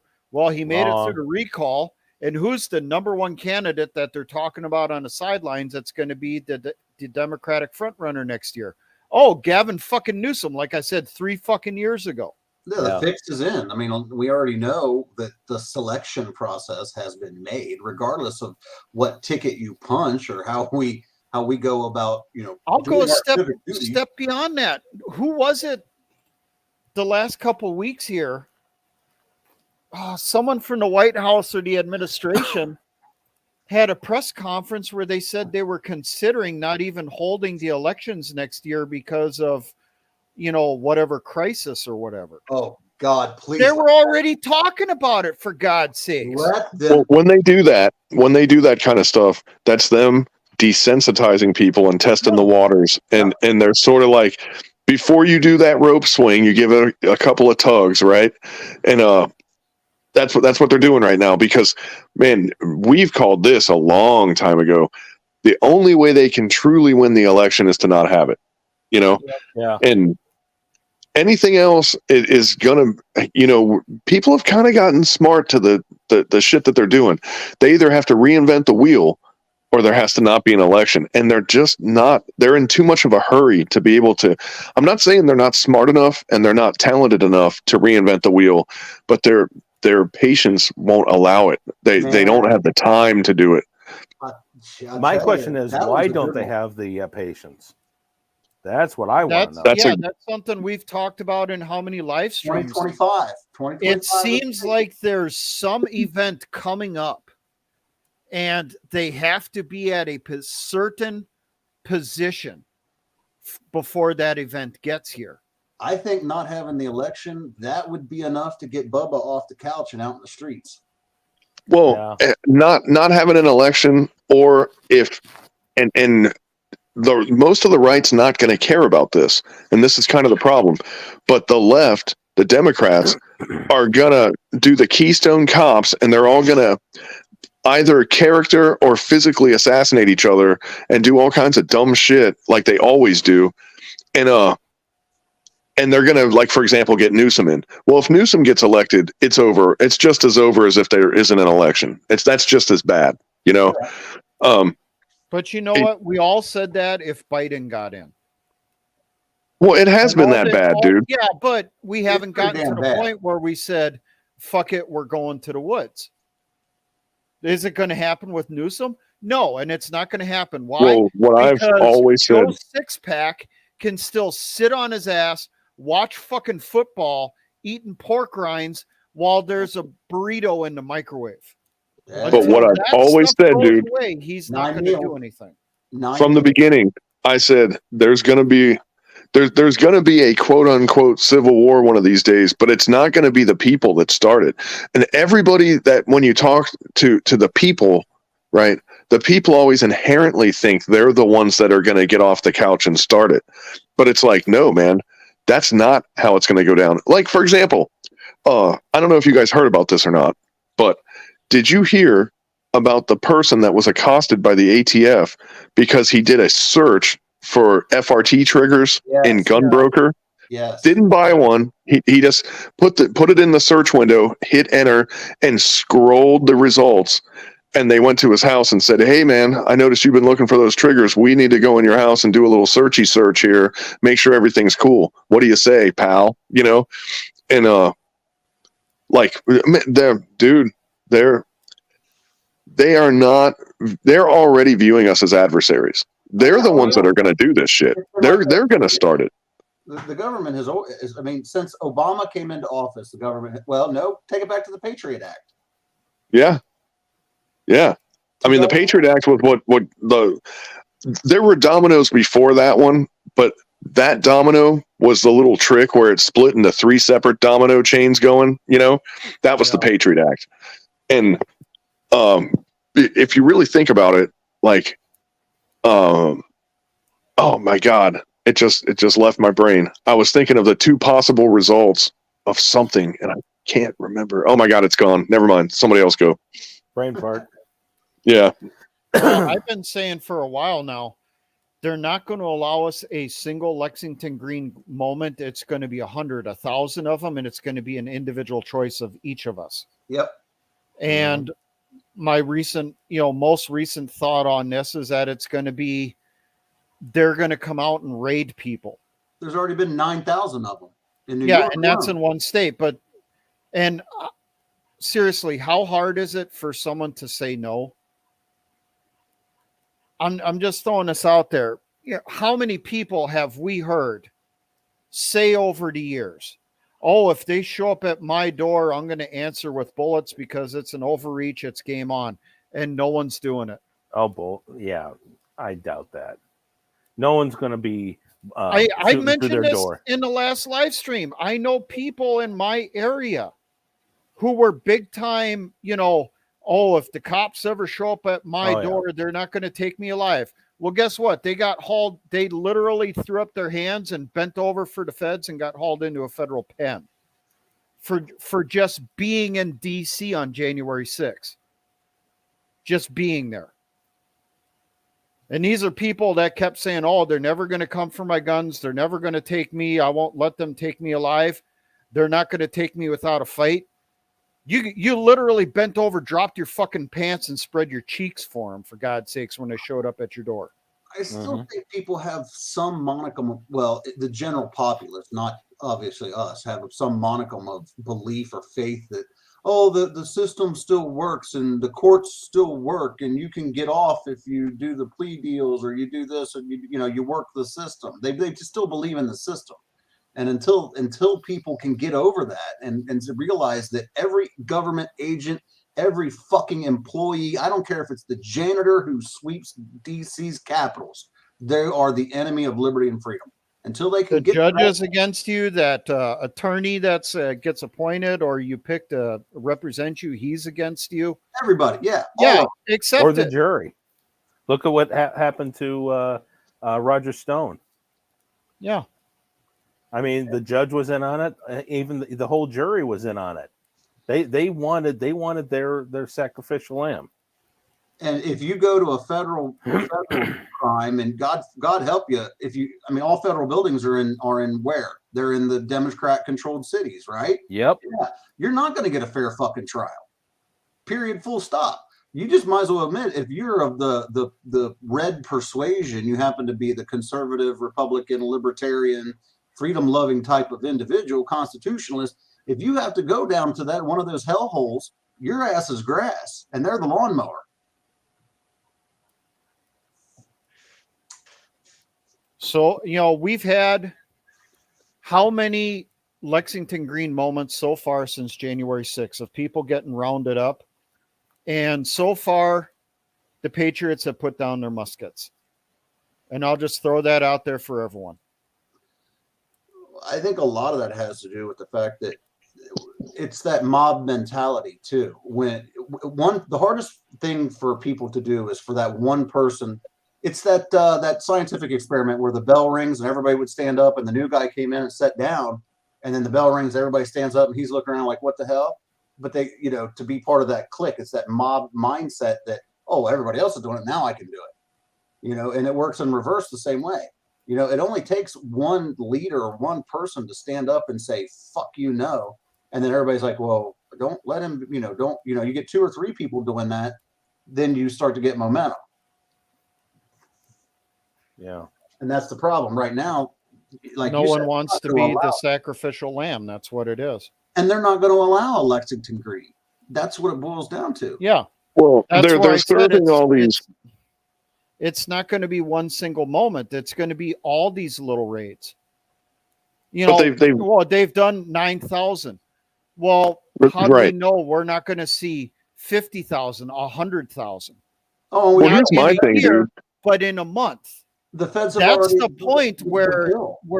the odds probably will shift over to someone's going to say fuck it. But Well, we're how still they not can even do at that breaking point yet. they can do 9,000 school marms with questionable firearms, and they'll red flag the shit out of them, right? But how come they're not going after those cheese pizza consumers that they're making the Sound of Freedom movie about? Like Yeah. they just can't quite seem to find those guys, though. That's amazing. But Yeah. man, they'll arrest your ass, though. Well, the feds, I think what was the NDAA or one of the bills that they put in had its state funding to encourage them to increase their red flag laws or make their red flag laws more, I don't know, effective or efficient or something. I think Basically, it was the feds were NDAA. trying to fund gun control. That was part of the whole thing going on in Tennessee. Yeah, that's I'll tell you, man, if Tennessee is going to do that, then they've clearly lost the war from the state migration patterns that's going on. Have you noticed there's a massive migratory pattern that's happening right now, and California is just like leaking cancer into the West, and New York and New Jersey is leaking bullshit in the East, and There's it's an like, awesome website about that. If you go to the U-Haul's website, and there's a tracking map that shows where all of the U-Hauls have been going from California, New York, New Jersey, all that. It shows where they're actually have been populating, and it's no shit. It's it where is- Wait. it's terrifying to see all of these. Now, granted, I'm gonna paint with a broad brush here. You say from California, you automatically assume that they're, liberal blue hair fucking commies. That's not entirely true. A lot of the, some of the people that are fleeing California are like Vaughn, for example, backcountry. Yeah. And they're solid red conservative libertarian types. That's right. But what I've come to notice here in Florida, because we've gotten more than our share of displaced patriots lately, right? But when you are a right-wing resistance in a total commie state like New York, and you come to a place like Florida, you are the commie. Like you literally seem like an absolute leftist to us, because your rebellion off of 9 clicks left is like 9 clicks left of what we're already doing here. Like. Yeah. And it's really weird, but it's like they're coming and they're embracing us, but it's like they're turning us left because they're leftists, and they want to be. They think that they're the right, but they've been so leftized that like they're not even there yet. And it's like, for example, and I used to make jokes about this in the past, and I know you guys have heard it because I've done it before, but like I knew the guys from New Jersey and New York because they would be in the restaurants and the shopping places with masks on, and they'd have like "proud to be a sheepdog" on their t-shirt, but they're wearing a mask, and I'm like, dude, you're in Florida, we don't have COVID here, it's cool, you can take it off, dude. Like, believe me, it doesn't work. Just take it off, it's fine, you're cool. Look, nobody else has it on. Like that scene in Jurassic Park where you're like, see, nobody cares, like. And they just but they wouldn't take it off, and then they would walk away and keep the 6-foot interval, and I'm like, oh, you just got here, my bad, man, I'm sorry, you'll figure it out, give it a couple days, drink a few beers, relax, go to the beach or something, like, Yeah, but it's that what they call it, the Overton window, Yes. that it's swung so far left. So like you take your most base Republican, right? They're a Democrat, 30 years ago. Oh, definitely. And that's how far we've gone off the rails. And I realized this. I actually realized this a couple years ago, that my politics have swung so far away from that Overton window, because I look at conservatives now and I go, you guys are fucking Democrats. That's why Trump is a fucking Democrat. He's a 1980s Democrat. well, what's funny is Bill Clinton, his policies, and it wasn't me that did this, but somebody lined him, and he's a Republican today. Oh yeah. But his presidential stance in 1992, was it? Yeah. He is a Republican today. So our Republicans are 1990 era Democrats. Exactly. And That's my point. That we are so yeah, that the right. conservative base is so fucked up that they don't realize how far left they've shifted. I mean, the reality of it is you can take it back to say what was a 1980s Republican. Well, yeah, they were for big business and blah blah blah. That's fine, whatever. But the flip side of this is the base of the conservative party were what?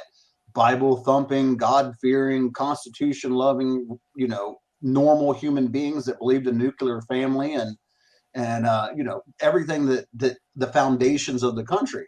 Now these Republicans are just garbage, man. All of them spineless, impotent, weak, coward fucks that are nothing more than a goddamn speed bump for what the Democrat Party is doing. They're controlled opposition for the fucking uniparty. And people refuse to admit, oh, Trump's a Republican. Motherfucker, he's a Democrat. Now, dude, you keep talking like that, and Mitch McConnell's going to want to have a word with you. Oh, wait, never mind. You're good. Yeah, good luck, Mitch. He already fucking glitched out. So. He can't talk anymore. So you got lucky. We're going to call this a warning. Sorry, not fucking sorry. I can't wait to read his obituary. Same here. Did they figure out what happened to him, by the way? It looked like an ischemic stroke to me. Yeah, like a Tia. Yeah. I was just wondering. I haven't heard shit since that happened. Sorry, I went on my little rant. Sorry, Ron. No, that's great. That's awesome. But yeah, look at the way things are now. A average Republican from the 1990s is now literally considered a violent extremist by our government and by both parties. Yep. Well, dude, that you're FBI against memo. abortion, you're an extremist. Oh, you're against the grooming of children and cutting off their balls and saying they're actually a girl. You're an extremist. No, but the worst ones from that FBI memo that came out, if you supported the president when it was Trump, which and I'm not a big Trump fan and everybody knows that, but like you support the president, you're probably a domestic terrorist, really. And then if you believe in the Constitution, you're a domestic terrorist. That was the one that killed me, Right. That one I said, okay, we've gone full circle. They are no longer of our, ilk, I guess, or whatever the word is for that. They're literally Quislings. They're the vicious government of America. That's why I call them lizard people, aliens, because they are so alien to what our country is supposed to be that they may as well fucking be lizard people. Well, lizard people is a good way. People immediately know who you're talking about when you say lizard people, oddly enough. I know. That just goes to show where we're at. And speaking of which, man, the lizard people chick in the airplane, ooh, man, I want to be in her mag. I'll tell you that much. Yeah, I'm inclined to agree with you on that one. There was a meme out. I'm surprised Ron didn't pull it up. There was a meme out that said, "Hello, ladies. If you look like this and believe in lizard people, hit me up with a DM." Yeah. I know the meme. I got it. I can't find it. Of course. It's like when I get my batches of memes, it's like 400 or 500 at a time. It's just like, fuck, where is it at? Actually,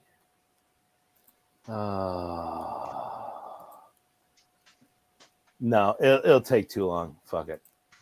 I knew we were in trouble. What? Before I retired, when we had that report come out of DHS. And the MIAC report was a condensed version of it. There's an actual DHS report, an actual full-on report where it came out and it said everyone serving in the U.S. military is a potential domestic violence extremist. Mm-hmm. When that came out, we talked about that in our unit. And there was a lot of us that said, you know what, fuck it. If they're going to say I'm an extremist, I'm getting out. Fuck them. Yeah. That's when I got out. That's when I said, all right, screw it. I'm not going anymore. Time's up. So, and we've only gotten worse since then. Yeah. I have a feeling, man, and this is sort of unconventional thinking here, but I have a feeling that when they finally get us sucked into this thing, whatever the thing's going to be, we don't even know what country it's going to be in. And there's 3 countries I think that it could be. One, obviously Russia, but then there's China, and the dark horse here, but the one that's most probable to me is Iran, because they've been wanting to fight Iran for a long time too. And how about we throw this out there? Let's look at the Red Dawn remake. Oh God! Let's look at it realistically. What if we do end up in that scenario where it is Red China coming in on the West Coast with North Korean supporters, and then the East Coast is Russia with their allies, such as Iran? Yep. Well, Russia's making real good buddies in Africa and Asia, but the thing that's not being talked about, except by us, because we've already talked about this, but their ties in South America are staggering, and it kind of scares me a little. I'm not going to lie, dude. If we do this with Russia, we're not going to be fighting Russians. I don't think Russia has to come here. They got people to do it for them. They got people, The Trojan horse is already. They can send people here just being the command element. They already did. Think of World War II, what the Western Allies did along those lines. Yeah, and that's exactly what they're going to do. It and fucking Third World being the ground troops. And look at them in Africa right now. They got Wagner. They suddenly it's Wagner now, but we've been calling them Wagner since the beginning of time.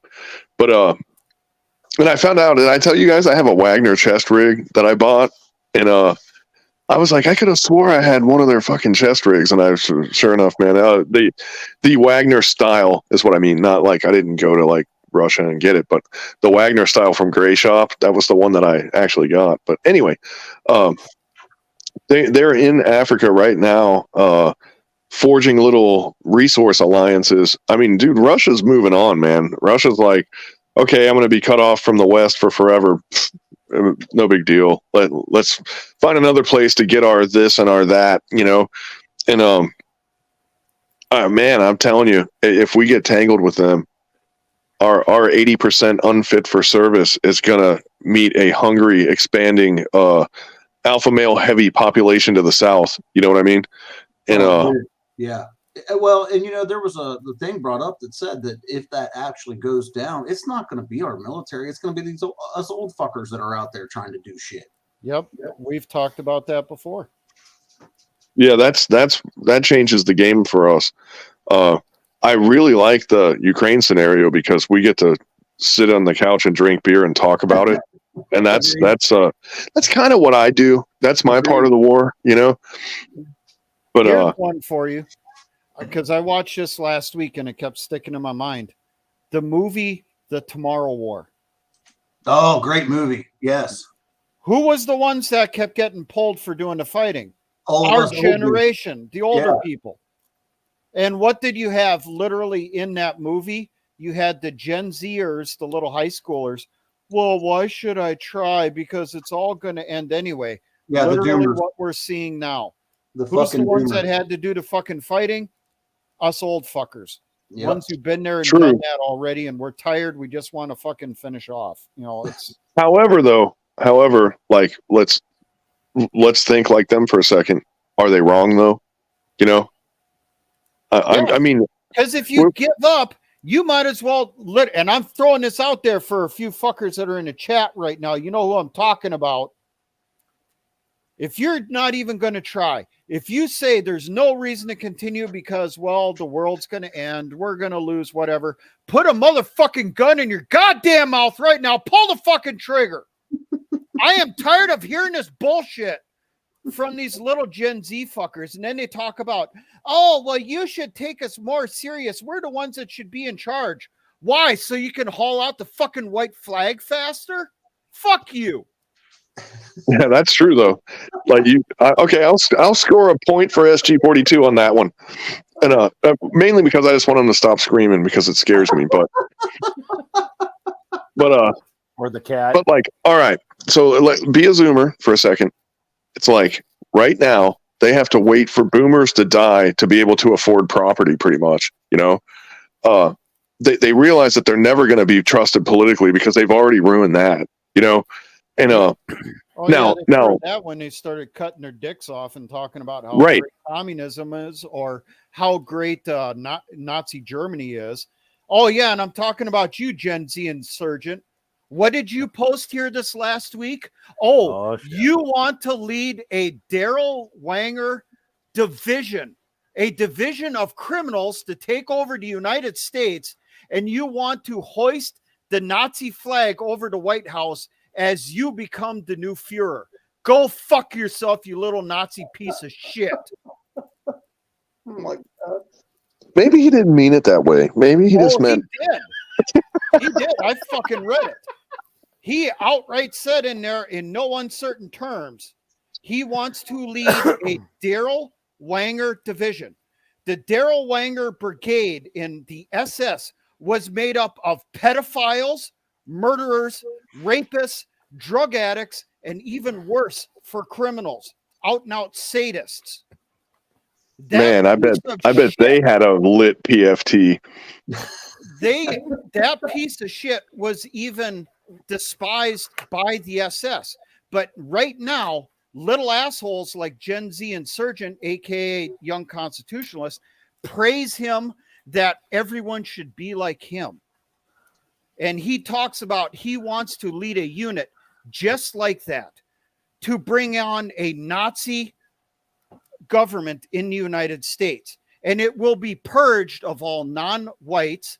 The only people that will have any rights are white males. And he goes on and on about it in his chat room on how women should be property, that they should do everything a man says without question. And if they do question it, they should be beaten, which means they are slaves. That is the mentality of the younger generation. Well, you do know that, like in Alabama, I think that it is still legal to beat your wife on the courthouse steps on Sundays.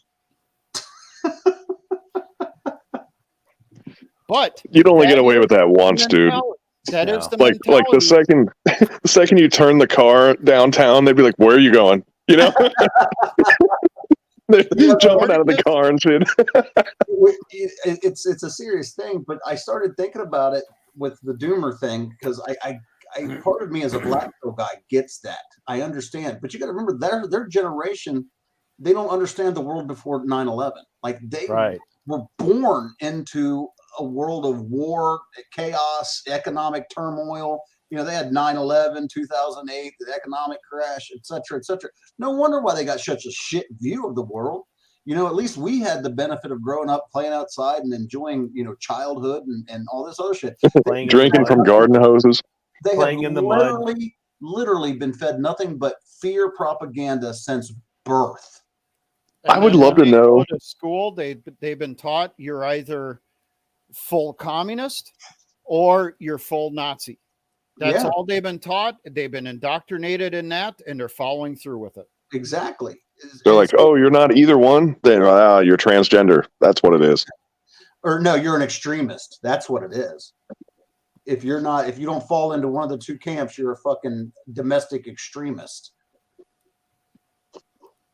Yeah, so I understand the Doomer idea and the premise behind it, because it's literally been, well, then look at all of the SSRIs and drug, if the kid can't sit still, well, by God, he's got ADHD. Motherfucker, I couldn't sit in my seat to save my life when I was a kid.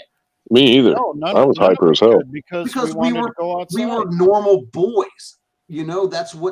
That's being a kid. Well, what percentage of that generation knows how to ride a bike, I wonder? Because I bet that there's a pretty staggering percentage that has never ridden a bicycle before. I bet you anything. That's a good point. That's a good point. I wonder how many can ride a bike. For the real resistance, the test would be like, ride that bicycle down the street and turn around at that mailbox and come back, and they stare at the bike, and it's like, you're one of them. No, all right, just write your name in cursive or drive a stick shift car. Yeah. Yeah, I understand it. I'm not. Believe me, I'm not. I'm just playing devil's advocate a little bit. That I get to a degree where they're coming from. So half of them never even experienced the outside as a kid. Their parents, our generation, unfortunately, part of our generation, shoved a tablet in front of their face or a TV in Right. their face, and here you go. It's not all their fault. And guess who was feeding them all of their education? Fucking Disney. Hello. You guys have seen the shit that's going on. I mean, it's no surprise. So I get it. And I think, as I have several, I guess they're, what are the Zoomers technically, or millennial Gen Zs in my subscribers that I talk to on a regular. And I know for a fact that they're just as constitutional loving as I am. Well, right. And that's sort of the flare that's happening here, because there is a movement in that generation where they're realizing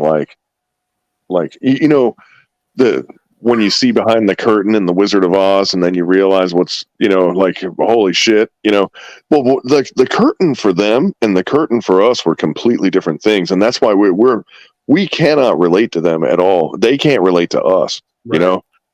No, because we were out there doing the things. If you talked shit about someone, as Ron said, you either backed down and apologized, or you went to a fist fight. These kids, all they know is flaming each other on video games. They're not used to one-on-one interactions. But also, you got to figure too that they've been indoctrinated that you never fight back. That's why they have the issues that we're having. They've indoctrinated these kids that you don't fight back against authority, you don't question authority. That's the whole premise of everything. They started that shit when we were in like elementary school, where you're not supposed to defend yourself. You always go tell a teacher. But we ended up fighting anyway. Well, of course, yeah, we did. But these kids now, I say kids, anybody below 35. That's just the way that their mindset is I'm not going to fight. I'll talk shit. We'll just talk shit to each other. They're not going to throw hands. And if they actually lose their shit, they wind up shooting each other because nobody wants to get punched in the face. Oh, and I'm going to throw this out there for a Gen Z insurgent. You know what we refer to you as in a chat room? Your nickname is the Cowardly Chihuahua. You talk big, but as soon as you can get confronted, you back off like a cuck. Because he's over there laughing and stuff on the stuff I said to him.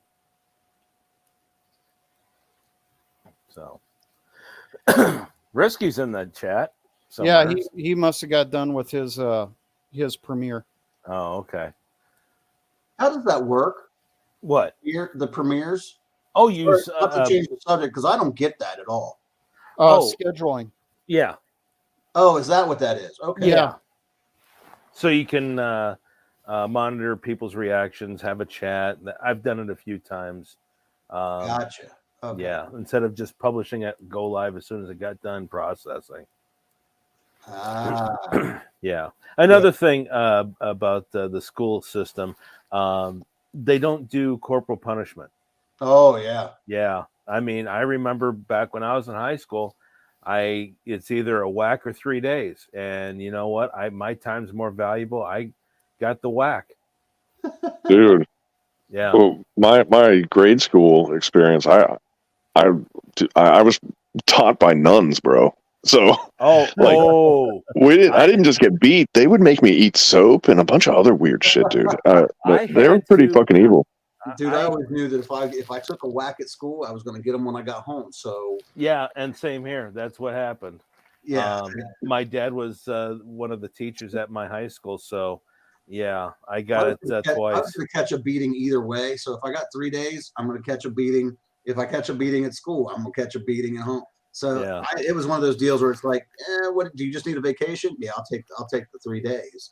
Or it's just, I know I'm going to get my ass beat anyway. So yeah, what difference does it make? Yeah. Well, right. Was the behavioral motivation where it's like no matter what happens, I'm basically getting my ass beat. So I'm just going to do whatever the fuck I want to do, and that's everybody hits that stage, Yeah, exactly. But you earned it. That's the thing. Like people didn't earn it now. Like they want all this like street cred and entitlement and stuff, but it's like, do you know how much fucking ass beating we put up with to until we said F it, and we truly didn't give a shit, you know? Like I man, I'll tell you, adversity does spawn that thing, resistance, adversity, challenge. It tempers your metal, you know what I mean? Oh, yeah. And like for example, the most demanding, the most unwilling to compromise, the most unwilling, absolutely fucking unwilling to bend, are the ones that break so fucking fast. And the reason why they act that way is because they've gotten their way their whole life. Yeah. And we view that like, you know, when I'm like in the workplace or whatever, and someone's like that, I at first I view it as strength, because I'm like, damn, this motherfucker, like, he didn't give a fuck, you know? And then Yeah. I start Ron. evaluating, and I'm like, wait a minute, this guy's a fucking bitch. And then as things start not going their way and they start falling apart, I'm like, oh, they're a little fucking pansy cuck. Holy shit, I thought this was a person I could respect for a second. Holy fuck. And then when I start going like, oh man, and then I tell them, you know, like, see, I thought you were worth a shit, but now I know you're a bitch. Why the fuck would I listen to you? You know? And man, it flips so fast, and they wonder why they always end up with no respect. But it's like, you know, you can't demand the utmost perfection out of people around you unless you're willing to give it to them first.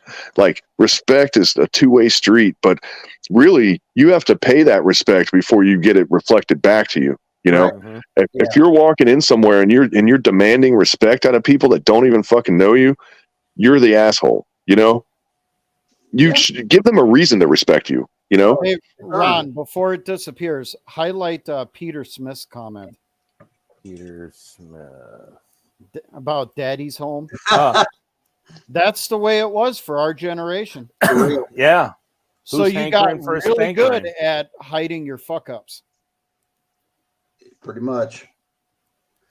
My favorite was always, why didn't the report card come in the mail? I don't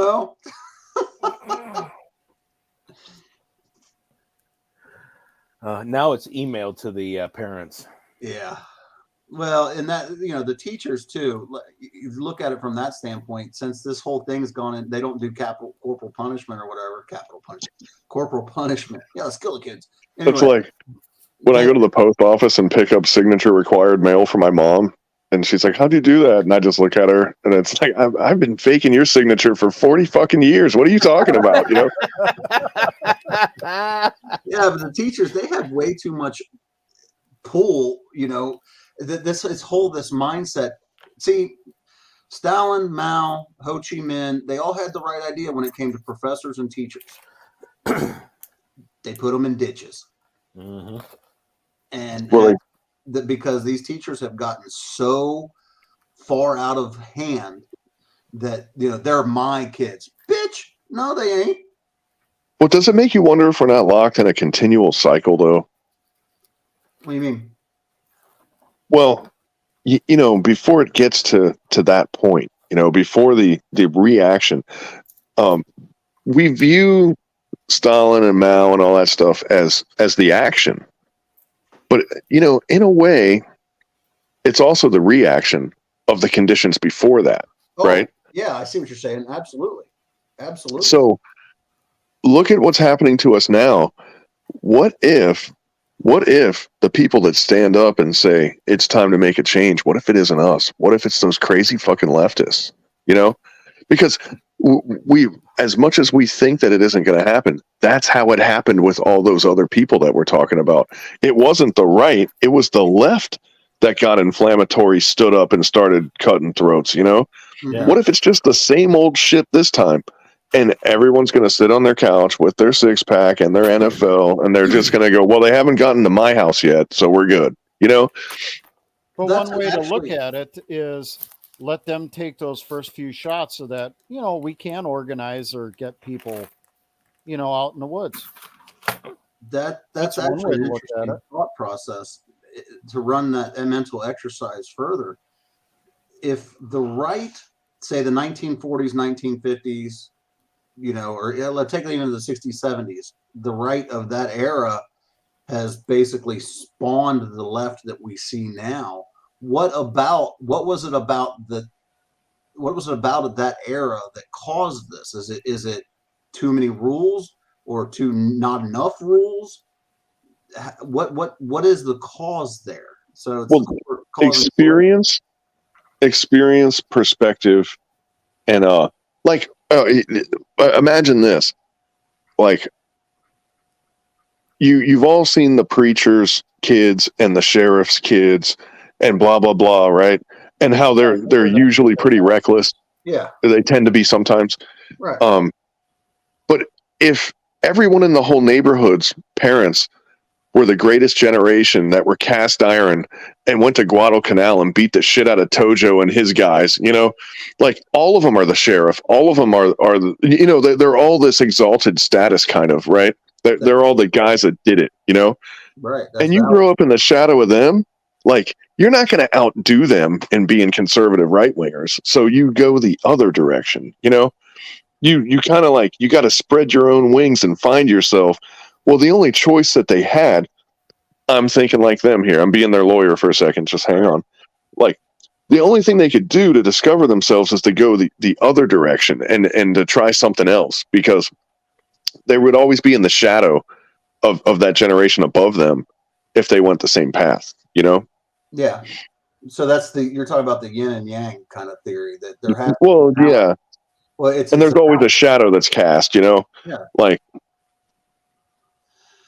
the good old days. so, you think about it, like, if this is true, okay, and if that theory holds any water, let's say, the generation after Gen Z is going to be the most conservative motherfuckers that we've ever seen in our life, I hope so. Then there's hope. But that's according to that train of thought.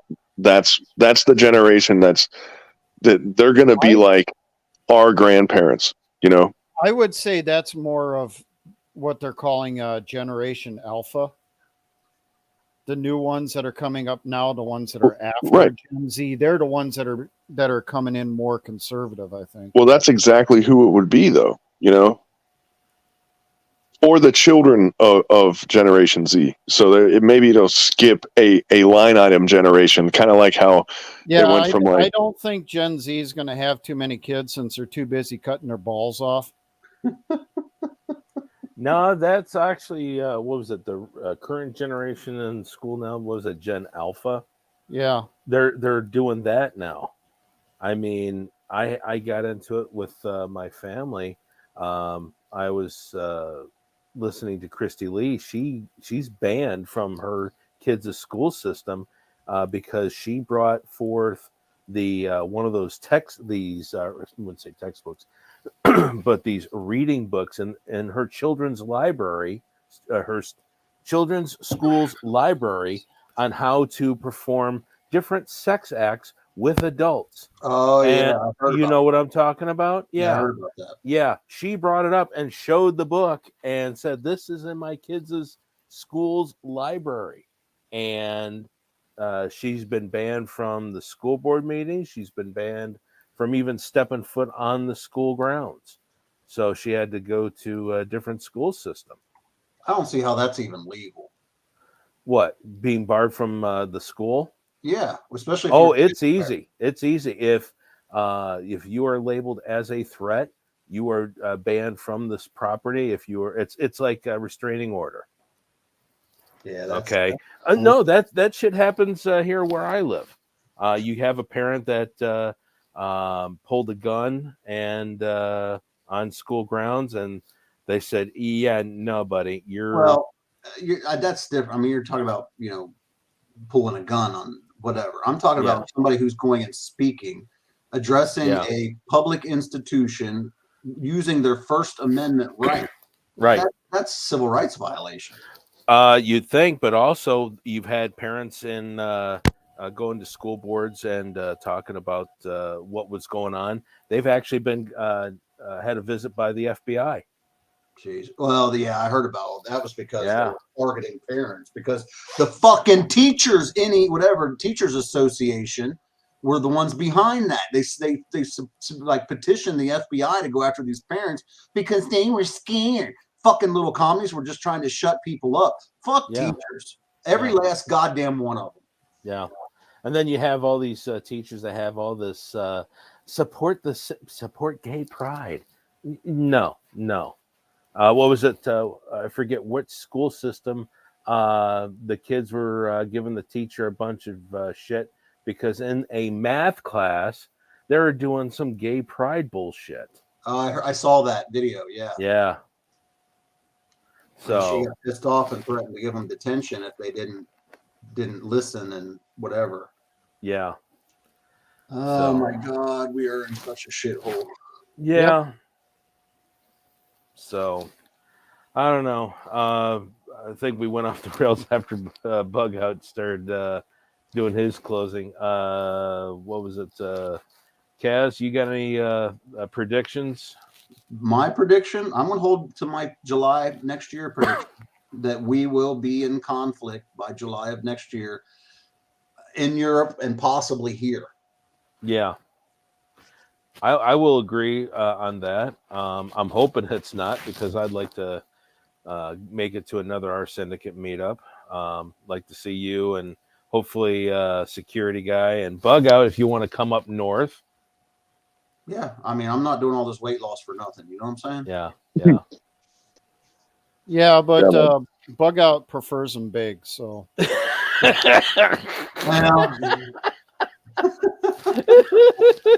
that means I'm safe. What's your More phrase cushion for there, the Bug pushing. Out? If it ain't 480, it ain't a lady. Oh Lord, she coming. Oh my God.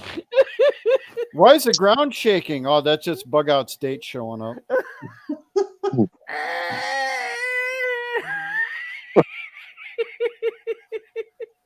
Wow. Oh shit. You have not seen the women he has posted in the chat, Kaz. I apparently missed that. Yeah. They are You're wider lucky. than they are tall, by a ratio of 2 to 1. Hey, they're in shape. Round is a shape. Yeah. This is more of horizontal shape. But I am amazed, and I'm amazed because like you'll post a picture of like a girl in a like Captain America bikini or something, and then I'm like, okay, I have to find a 300-pound lady wearing the same bikini. Yeah. A lot of us were doing that on July 4th. But I was like, I gotta find that same outfit on someone who has no business wearing that, you know. Oh, you definitely did. But it's out there, and it's amazing. I'm like surprised that I can find this shit, you know. And I'm not using like a super search engine. I'm just like hitting Google and like DuckDuckGo and shit, and like it's out there, you know. Oh my God. Just so you people know how big she is, she was wearing a normal size bikini, but because of her size, You didn't see the bottom. Yeah, it was way, way small on that glob. Yeah. Yeah, that's what most of us were doing. It's like you can smell that picture. I was grabbing the bleach to bleach my eyes. Oh, geez. But no, getting serious. But yeah, no, I will agree with Kaz on next summer. God, I hope it doesn't happen. I hope I'm wrong. I hope so too. Financially, I'm looking at. I listened to Gerald Salente, and he's predicting this fall the dollar tanks. I could see that. That's what a lot of economists are talking about. Except the fall could be conservative, even, you know. Yeah. I don't know. He called like a massive dollar collapse in 2016, and that didn't happen. So who, Gerald Salente?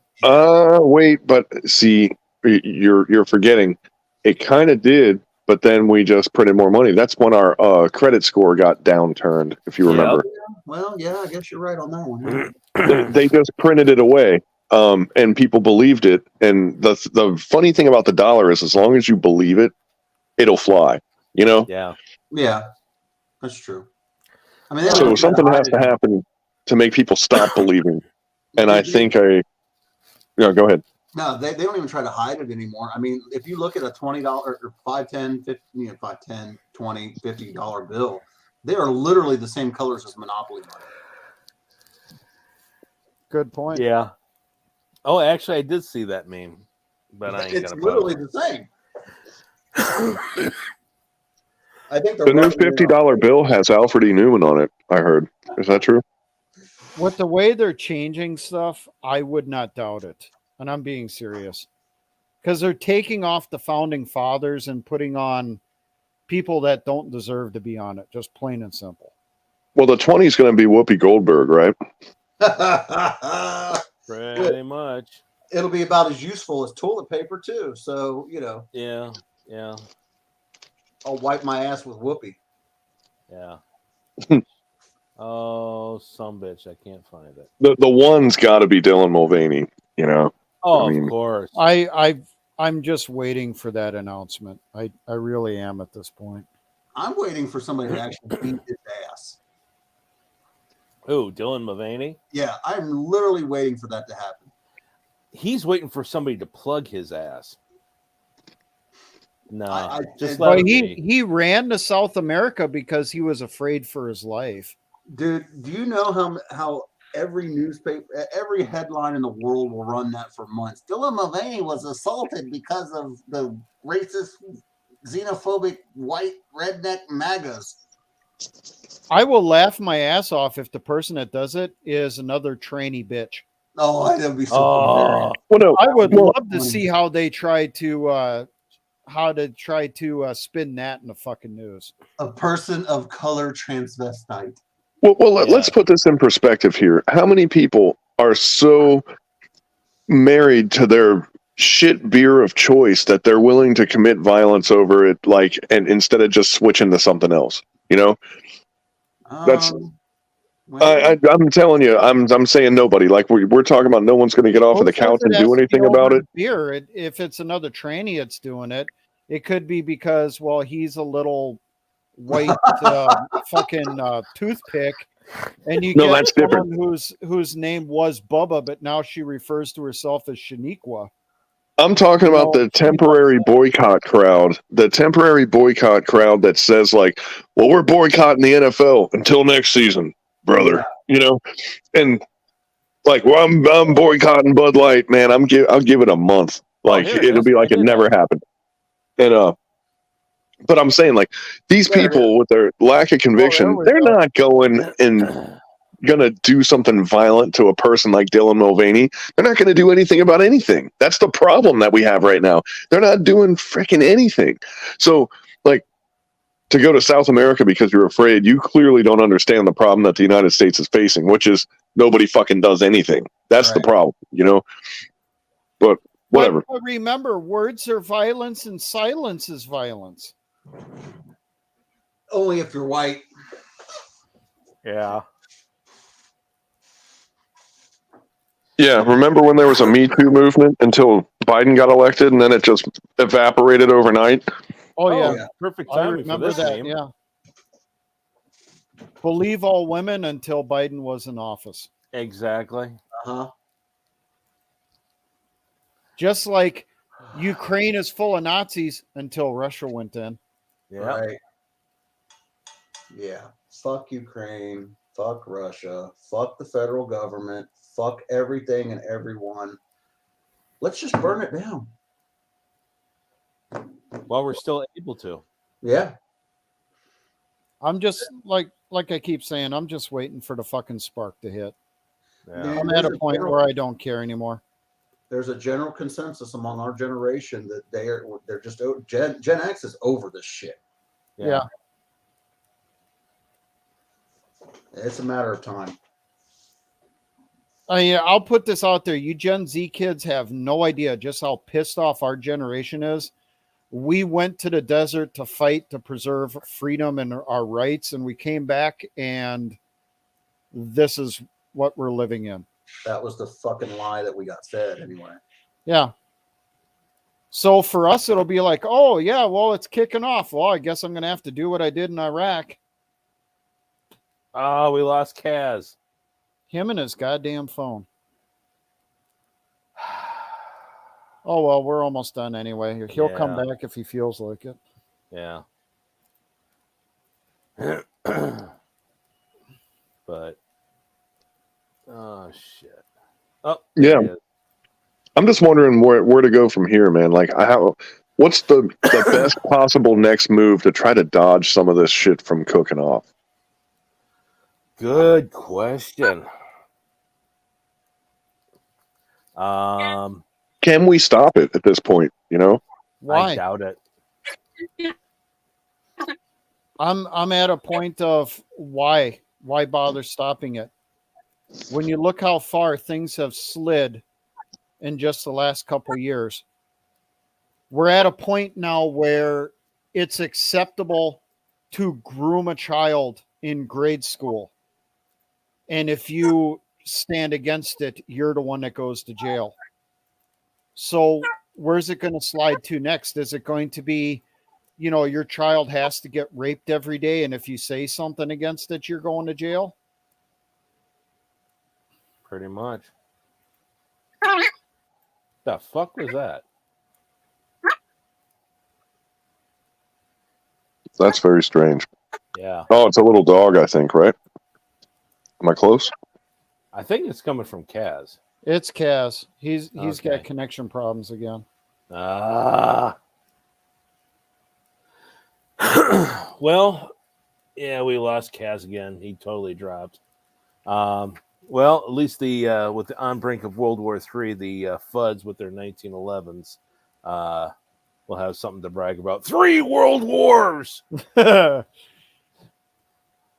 Oh shit. Oh man, you want to talk about not giving a shit, man? The boomers aren't going to give a shit. Those crazy ones, they got nothing to lose at this point. Yeah.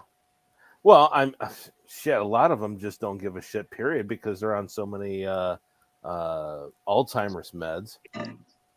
Well, wait till their retirement goes away. Yeah.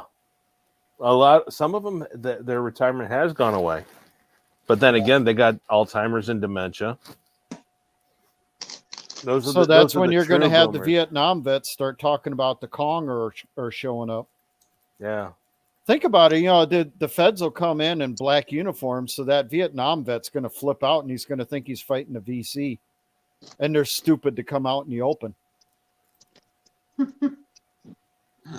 My butt's been wiped. You know, I used to think that was like a metaphor or a coded message, and I don't anymore. I don't either. It's 100% legit. When that first happened, I was like, what does he mean by that? And then he shit his pants at the Vatican, and I went, oh, fuck. He was being for real. Like, yeah. That was literal. Yeah, well, no, I mean, people of that, I wouldn't say caliber, but that derangement, Lyndon LBJ would have he would have meetings in the bathroom while he was taking a shit. Exactly. Yeah. And they would have to see him wipe his ass, and he'd look at it, show it, and it's like, how much of a sick bastard do you have to be? Oh, wait a second. You killed your running mate so you could be president. Yeah, you are a sick fuck.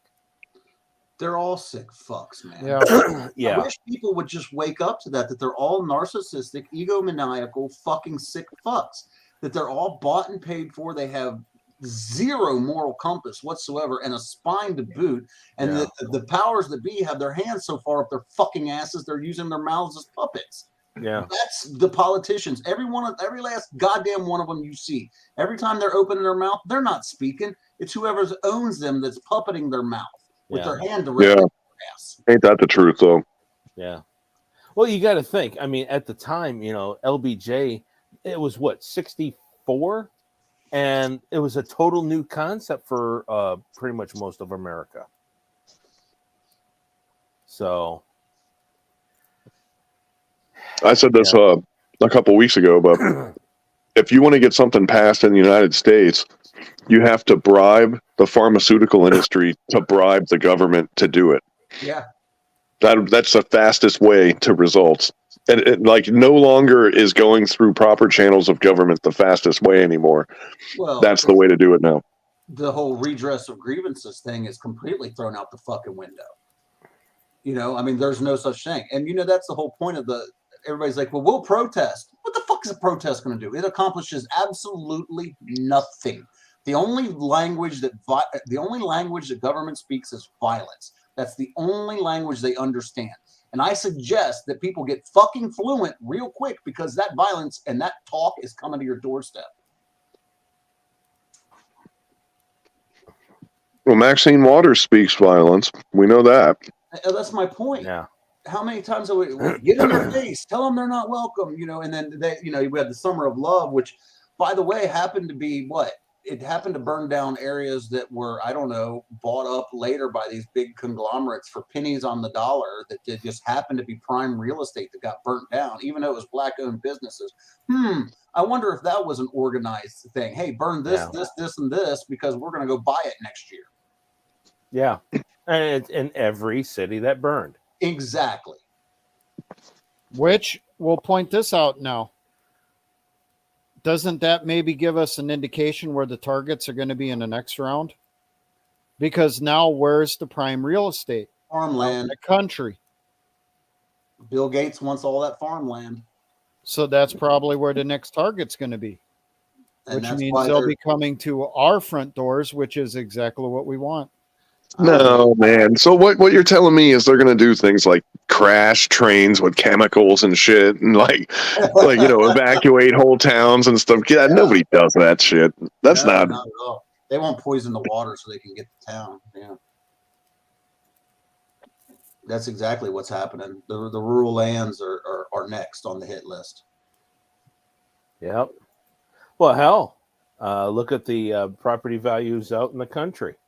Yep, we've talked about that with my stuff alone. How many times? Yeah, can't touch an acre of ground here in Ohio, southern Ohio. An acre of ground is going for $15,000 to $30,000 an acre. Yeah, I talked to one of my neighbors here a couple weeks ago. His son is buying a property a few miles away. The house was built in like the 70s, and it's in really rough shape. Just to replace the house is going to cost over $900,000. Holy shit. And it's not a large house. You know, it's just a basic 1970s fucking ranch house or some shit. Yeah, the price of land that's going to be your next aristocracy. Landowners. Yeah. Well, welcome to Industrial Revolution era Ireland. Yeah. Good point.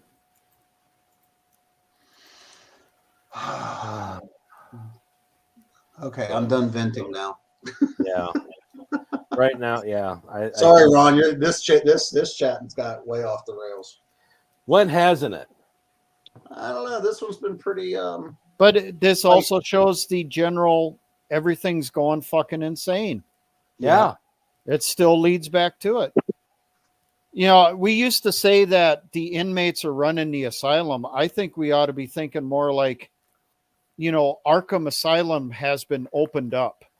Yeah. They're not just running the halls. They're now running around the streets. Is the best way to describe what's happening now. All these fucking billionaires in the world and not one Batman. Exactly. Yeah, that makes you wonder, yeah. And they're all communists too, which just blows your fucking mind. Well, not really, because the nature of the hierarchy of communism is what? Those who have it all, and everybody else gets fucking nothing. So they want it all and piss on the rest. What these little communist trolls, they useful idiots don't understand is they're still going to get nothing. They get nothing, period. Yeah. But we're all equal. Yeah, you're equally poor and miserable, except for the rich fuckers who have everything anyway. Yeah. And then See, what do you have on the other end of the spectrum? You have the ones supporting the Nazis thinking they're going to be the ones that are going to be the aristocracy. No, you're going to be treated like the SA. Oh, yeah. Yeah. Yeah, you'll work to get them in charge, in power, and then you're going to be the one sent off to the camps first. Well, or dig in the ditch and they'll just shoot you in the back of the head. They'll have crystal like they did to the Strom Abteilung, who were mostly World War I veterans. Yeah. Yep. They'll have Night of the Long Knives, and I'll take care of that. Mm-hmm. Oh shit. What? Oh, nothing. I gotta run, guys. Oh, I gotta go. As I just went to walk outside, my cat almost bolted outside, which is bad news here. Uh-oh. Okay. Well, go save them from the gator and let us know how it turns out. So. Yeah. I'll see you guys later. I just gotta run. Something popped up here. See you, Okay. buddy. Take care. Yep. Take it easy. Oh. Hey, I'm surprised my net connection's is only glitched out once this time. Yeah. Good point. Could it be the solar flares are starting to die down? No, I think it just has to do with I have shitty internet. Oh. And I figured out the browser issue too. So there was that. Don't use your phone and actually use Google, because I never used the Google Chrome other than for this. Gotcha. So, but anyhow, yeah, folks, it's going to be a complete utter shit show in the next 6 to 8 months before it really gets crazy. So I'm just glad we're not having the Summer of Love 2.0 right now. Exactly. Actually, that might happen next year, because that's the election year. It's an election year. They got to have the Summer of Love, and Yeah, it just, the way they were building up in springtime, it looked like they were going to push it for this year, and then I don't know, they told their dogs to back off. I guess, or they couldn't get the funding. Yeah. Oh, that's possible. Ukraine. Because everything's gone to Ukraine. But I did see some deliveries of pallets of bricks in certain key cities. So yeah, and it's always weird cities, Yeah. It was odd, like Minneapolis, like that. I wouldn't. Okay, Ferguson. They're weird cities. I expect that kind of shit in L.A., New York, Atlanta. Yeah, but that area of Minneapolis where it happened, though, that's been a powder keg for a while. There's reasons why we referred to that area as Little Mogadishu. That place was rife with violence and race, just general racism across the board. Everybody hated anyone that wasn't the same skin color. Gotcha. And even it was bad enough where a darker skinned black person hated the lighter skinned ones. Really? So that was just a powder keg. So that was kind of expected. Huh. Yeah, I wasn't familiar with the breakdowns of some of the cities that this stuff happened in. Yeah. So, but anyways, all right, we're gonna close it on that. It's almost going on 3 hours, so we're gonna say goodnight. Good night. Say goodnight, Kaz. Good night, Kaz. Security guy. Out here. Oh God! And I want to thank every one of you out there in YouTube land, and I'm shocked that we didn't get kicked off because, well, I started talking about the things you cannot talk about. So, well, I did my best. I mean, yeah. Well, no, I was the one that. No, this is before you came on, and so forth. So, but all right. Good night, everybody. Have a good one. And I'm going to leave this with y'all.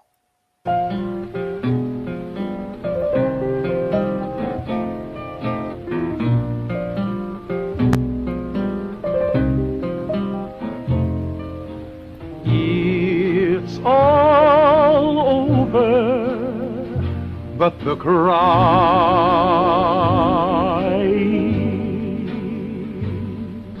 and nobody's crying but me.